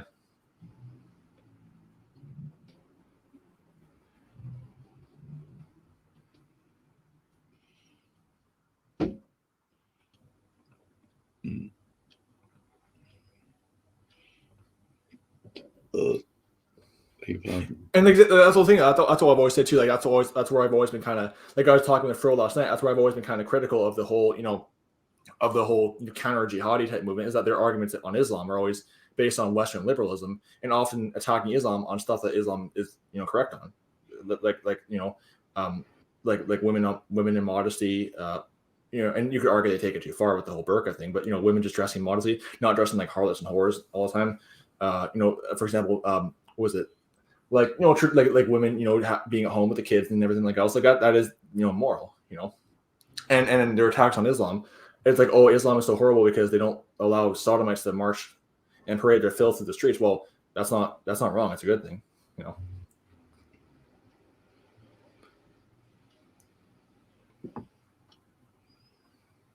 Like the Taliban, they're so evil because they criminalize gay sex. Well, is that supposed to be a bad thing? I mean, it's a good thing they did that. Well, the trouble is, John, with criminalizing stuff like that, it just drives it underground. Yeah. Like it used to be before they decriminalized it. Yeah, but the thing is too is that the reason why I would criminalize it is not like just because I'm some kind of bigot. I actually like would have scientific studies to back it up, like the kind of disease they can wouldn't matter, John. They don't care even now, even though with AIDS and stuff. Not just AIDS, but also hepatitis B, hepatitis A, all kinds of cancer. Yeah. I mean, there's intestinal parasites. I mean, there's all kinds of stuff it can cause. Yeah. Yeah. I mean, I read one poll how they're like active gay men are actually. The thing is too is that active gay men are actually 17 times more likely to get anal cancer. Tell you what, if you told every gay guy that, it wouldn't make any difference. Yeah. Well, it's like when you show an alcoholic the dangers of alcoholism. Well, or smoking. I mean, when you buy a packet of cigarettes or tobacco, it shows you the damage it does to your lungs. There's a picture image on there. Yeah, people still buy it. Well, I remember even when I was in elementary school, like, and this is actually probably one of the few good things I actually learned from school is they had a whole unit on the dangers of smoking. And like, to their credit, that's actually the reason why I don't smoke today, because they taught me it was bad. And the thing is too is that if they had not taught that, I would have probably thought nothing wrong with it. But the thing is that was probably one of the few useful things I actually learned in elementary school was, hey, smoking is bad, drinking too much is bad, and that's why even today I don't do that kind of stuff. Even when I was a lost atheist, I didn't do it because I just knew it was not good for you. But the thing is you talk to or you try to show someone who's addicted to smoking, that's bad for you. Chances are they probably already know it's bad for them, but they just can't stop doing it.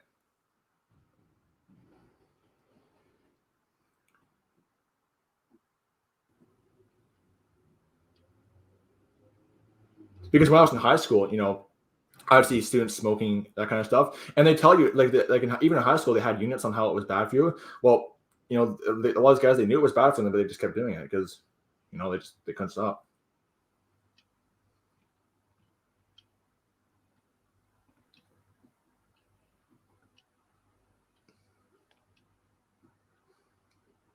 Plus, too, one of my friends, his parents were addicted to smoking, and I just saw what it did to them. How they they were like in their late 40s and they had looked like they aged several decades. So that's what it does to you.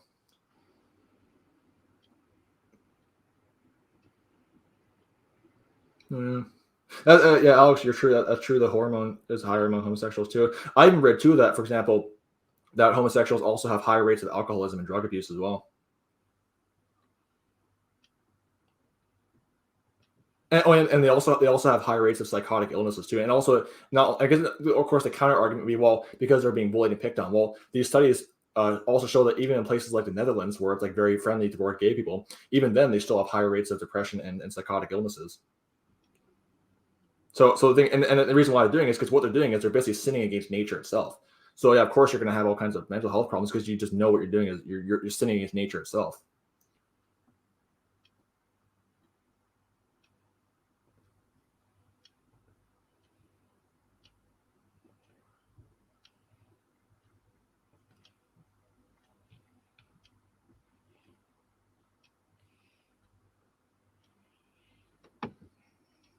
So it's like when Obama talk about, oh, we're going to use resources to fight against AIDS. Well, just don't have gay sex and you won't have a problem with AIDS. That's simple.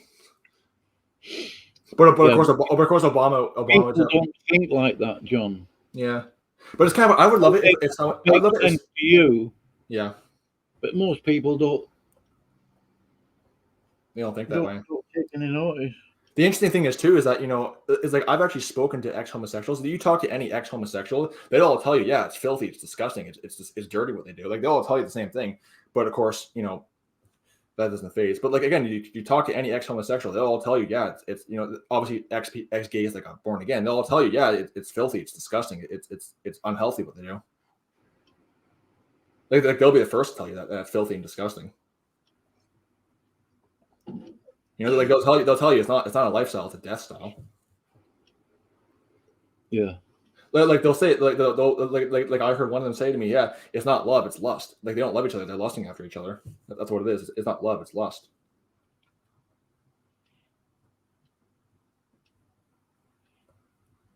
Because that's the thing too. It's not love when you have 500 partners. Like when the average sodomite has 500 partners, that's not love, it's lust. You know.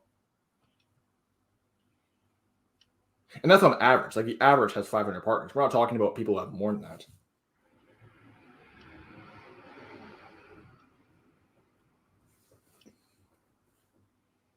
That's why I say that's the whole thing about gay marriage is so laughable, because like oh, it's just a committed gay relationship. Yeah, I mean, like the idea of a monogamous gay relationship, that's like very, very rare. I mean, like the vast majority are like anything but monogamous.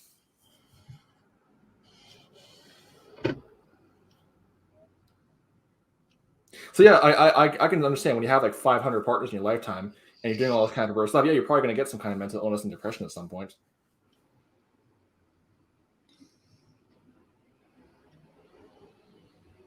Yeah, Alex, you're right. Alcohol is definitely a key factor to suicide, aggression. Yeah, exactly. I mean, people who are addicted to alcohol do have higher rates of that kind of stuff.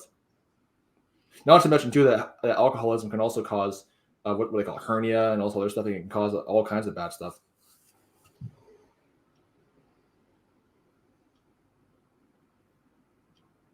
Yeah, homosexuals, they can bully too. Yeah, exactly. They can. I mean, they accuse, you know, if you go against them, they'll accuse you of being a hater. It's funny, the same, like you see videos of street preachers at gay pride rallies. The same sodomites who accuse them of being haters are the same ones who are ripping their banners down, attacking them, punching them, and that kind of stuff. I mean, who is a real hater? You know, there's actually a really funny video I saw. It's called "Attacked by Tolerance." It was by this Roman Catholic group called TFP Student Action or whatever it's called. Yeah, it's called TFP Student Action. They have a whole film they put together called "Attacked by Tolerance: How Homosexual Activists Use Violence to Get Their Message Across," or something like that. And they just show like different examples where they were holding peaceful protests in support of biblical marriage, and they were violently attacked by gay rights advocates. And they again, it's called "Attacked by Tolerance," basically, which is true. You know, they were basically being attacked by tolerance.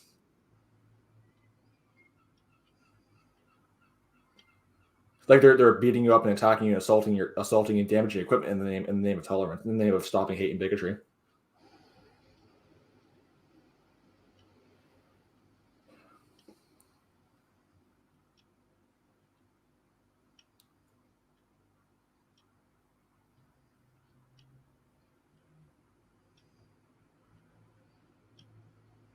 And part of the reason why it's so widely accepted in Western society today is mainly due to the Hollywood and media, because they push it all the time.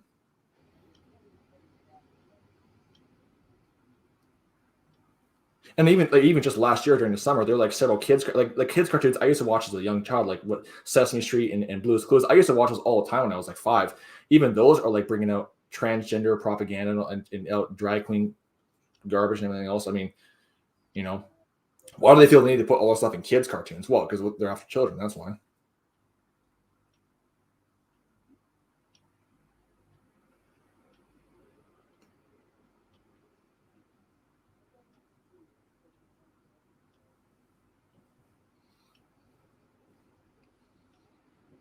Hey, Alex. Yeah, I remember when I was you spent 3 hours in college credit on basic nutrient. Yeah, I remember when I was in 3rd grade, they had like a whole unit on why drugs are bad for you. And then ever since then, I just never took any bad drugs.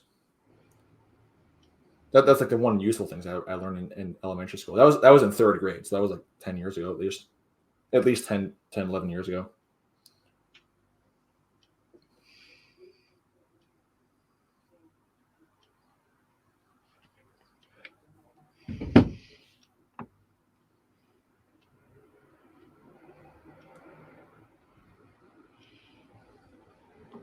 And the problem is too, like Bob, you also bring a good point too. Banning something doesn't make it go away; it just goes underground. For example, my high school, they banned vaping and they banned smoking. Well, all the kids did was they went in the bathroom and just smoked there because they knew that teachers weren't allowed in the bathrooms. So like even banning it doesn't it doesn't really fully get rid of it. They'll just do it underground. That's kind of thing because again, my high school they banned vaping and they banned smoking. Well, I'd go to the washroom and I see all the kids all the time just smoking and vaping in the washroom because they knew that teachers weren't allowed in there. So even though it was banned, they just did it secretly. So I'd go in the washroom. It always reeks of vape all the time because there's kids doing it. I wonder who else is watching, John. I can see 2 on the screen. I know I'm one of them that's watching. So one of them's definitely me because I have the tab open. All right. I'm watching the chat. And it's probably somebody else too. It's probably me and Alex Canis because he seems to be the other person commenting.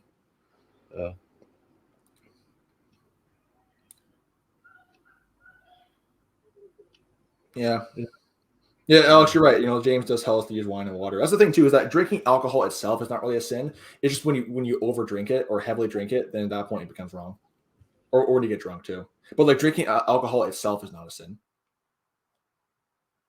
Like if I want to have a cup of alcohol, that's not a sin. But if I overdo it, then at that point it becomes sin.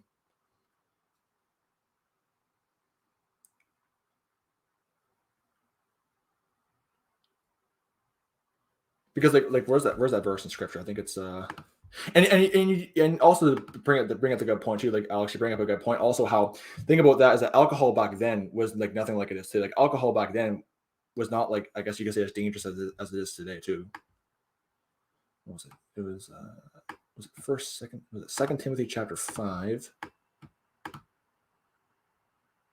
Yeah, sorry, it was 2 Timothy 1 Timothy chapter 5, verse 23.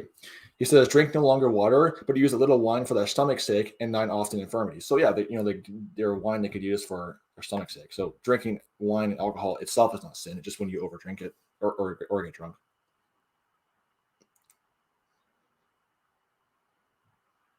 Yeah, it doesn't surprise me there were kids selling cocaine in the washrooms and hallways. I mean, again, in my high school, every single time I'd go to the bathroom my high school had several bathrooms. Every single time it would reek of vape because there's kids doing vape in there.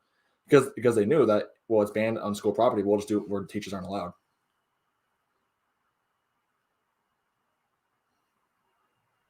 Or either they do it there or they just do it off school property. Like they'll go on their lunch break, and once you're off school property, they can't touch you at that point because you're off school property. So they just do it then too.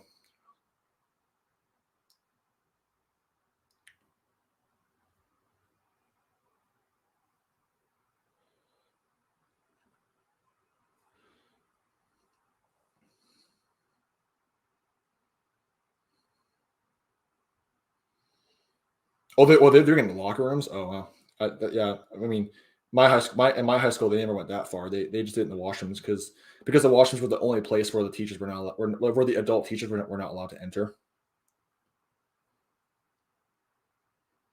The teachers had their own washrooms they could go to, but they weren't allowed in student washrooms. Only caretakers were allowed to, and even then they couldn't have any students in there while they were doing their stuff.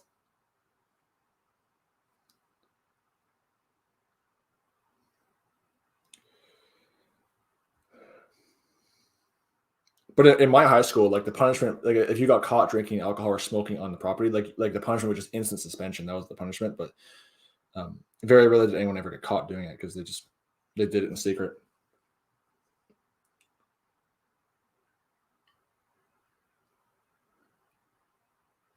And then some of them would, bring body spray so they don't reek of vape all the time as well. So they'd find creative ways to get around it.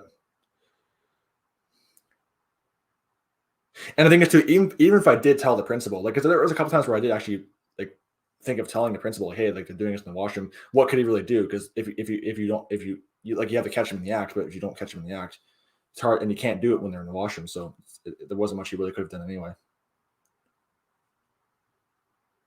And chances are you probably already was aware of it, but you couldn't do anything about it. Because it's hard. You can't really punish somebody for a crime if they haven't been caught yet.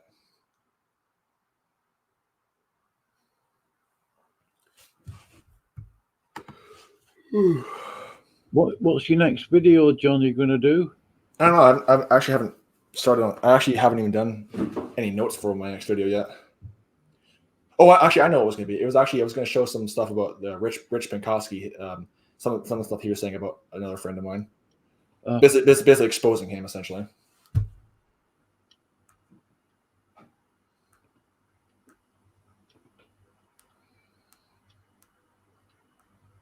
Yeah. The Rich. I did a video about him yesterday too with the Rich Pinkowski with them, showing clips of him saying all kinds of weird stuff, and yeah, he's like with the whole Ruben Israel, Jesse Morrell, street preacher, inner circle they have. So yeah, he has all the same wicked fruit they have. It's funny how all of them claim to be sinlessly perfect, yet all of them cuss like sailors a lot. Like all of them have all kinds of filthy tongues they use, yet they claim to be sinlessly perfect. It's pretty hilarious. Like you'll see them go, like you'll see them like when they're preaching at Sodom at rallies, they'll go into like graphic detail of sexual acts. I mean, it's pretty disgusting what they do.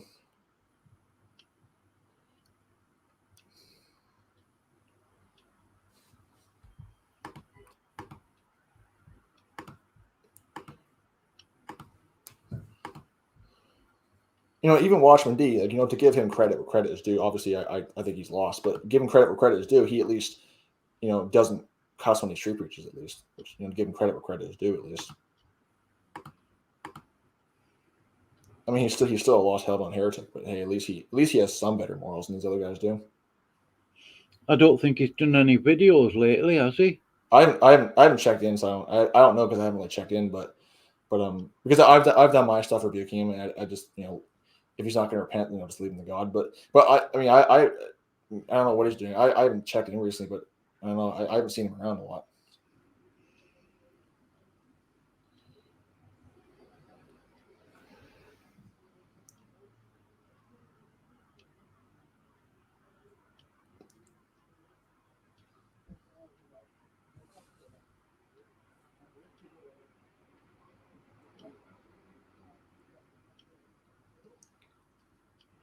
But that debate I had with Watchman D, it actually was not like it was supposed to be about dispensationalism, but it went like really off topic because I actually had a whole bunch of notes like prepared for that, but it just went off topic, and that's why I sounded a bit kind of unprepared because it went off topic. But I had like a whole bunch of notes that I was ready, but I never got to touch any of them because it went off topic the whole time. But that's also why I find debates are just pointless because I used to debate Muslims as well on a channel called EF Dawa, and oftentimes it would just turn to a shouting match quite a lot.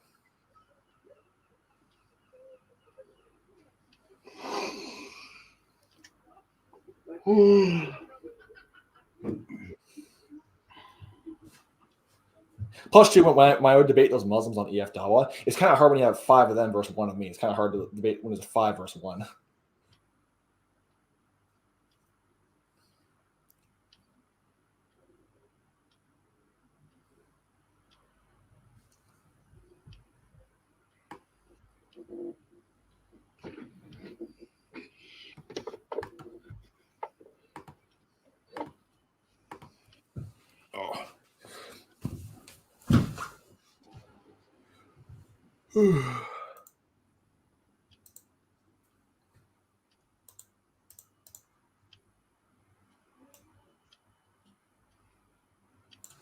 So what else comes to mind?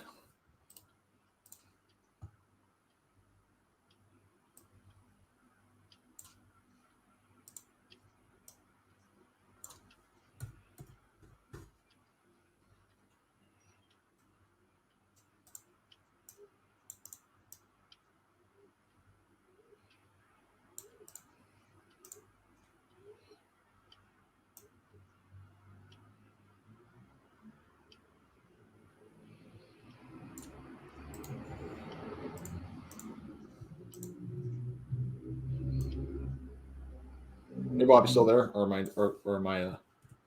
Yeah, I'm still here, John. Yeah. Oh, for a second, I thought I was muted for a second. No, I wouldn't mute you. No, I thought I muted myself and I just didn't realize it.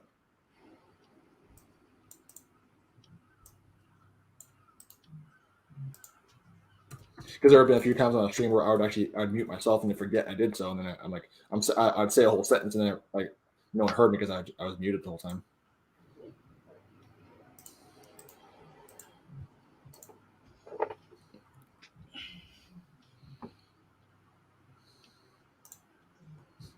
Finally got around to uploading those videos we did yesterday. Took me so long because it took all morning to render the 2 clips. Because remember we did the stream last night. I just finally got done rendering them on Filmora.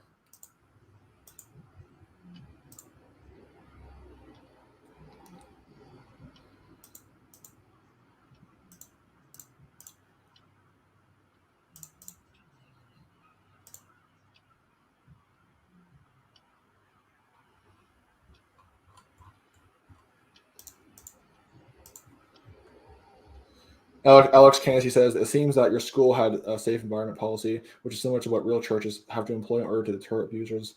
Yeah, I agree. There should be a safe environment policy. I mean, they're both used in my videos. You can both use as my videos, and sorry, you can both use my videos as I am not monetized. That's okay. It's true. That's interesting. Yeah, I don't believe in monetization. I mean, me personally, I'm not for monetization in some cases, but in some cases, if you have to make money, you just have to do it.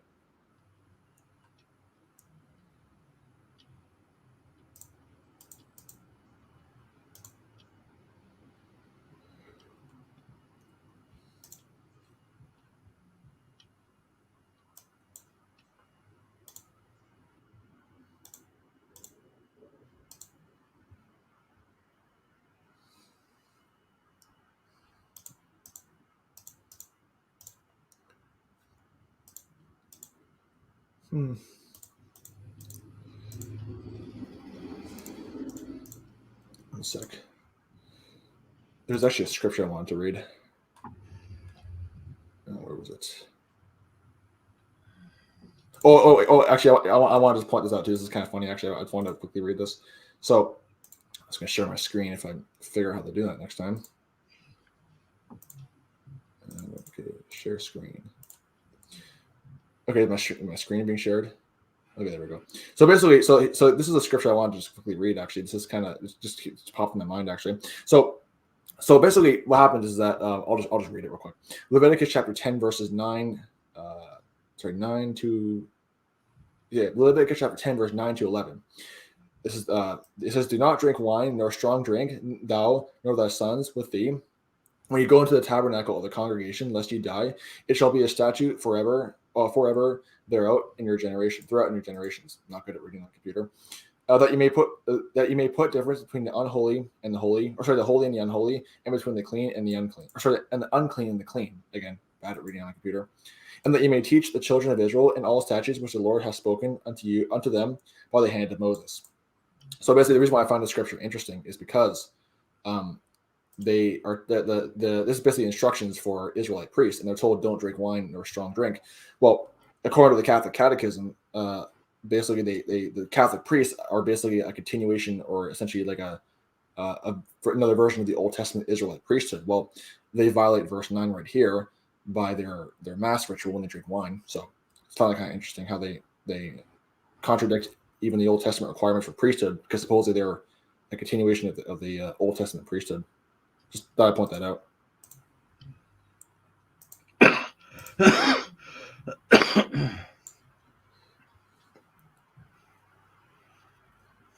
I kind of want to get in the habit of using StreamYard more often when I do live streams. The only problem is that when I try playing videos, there's always no audio. So that's why I just use OBS so I can actually play audio.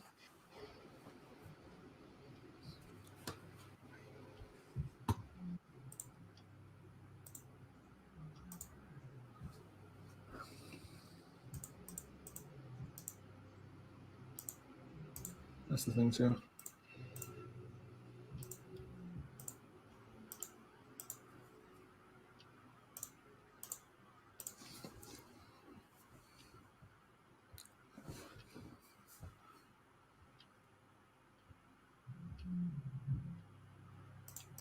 Yeah.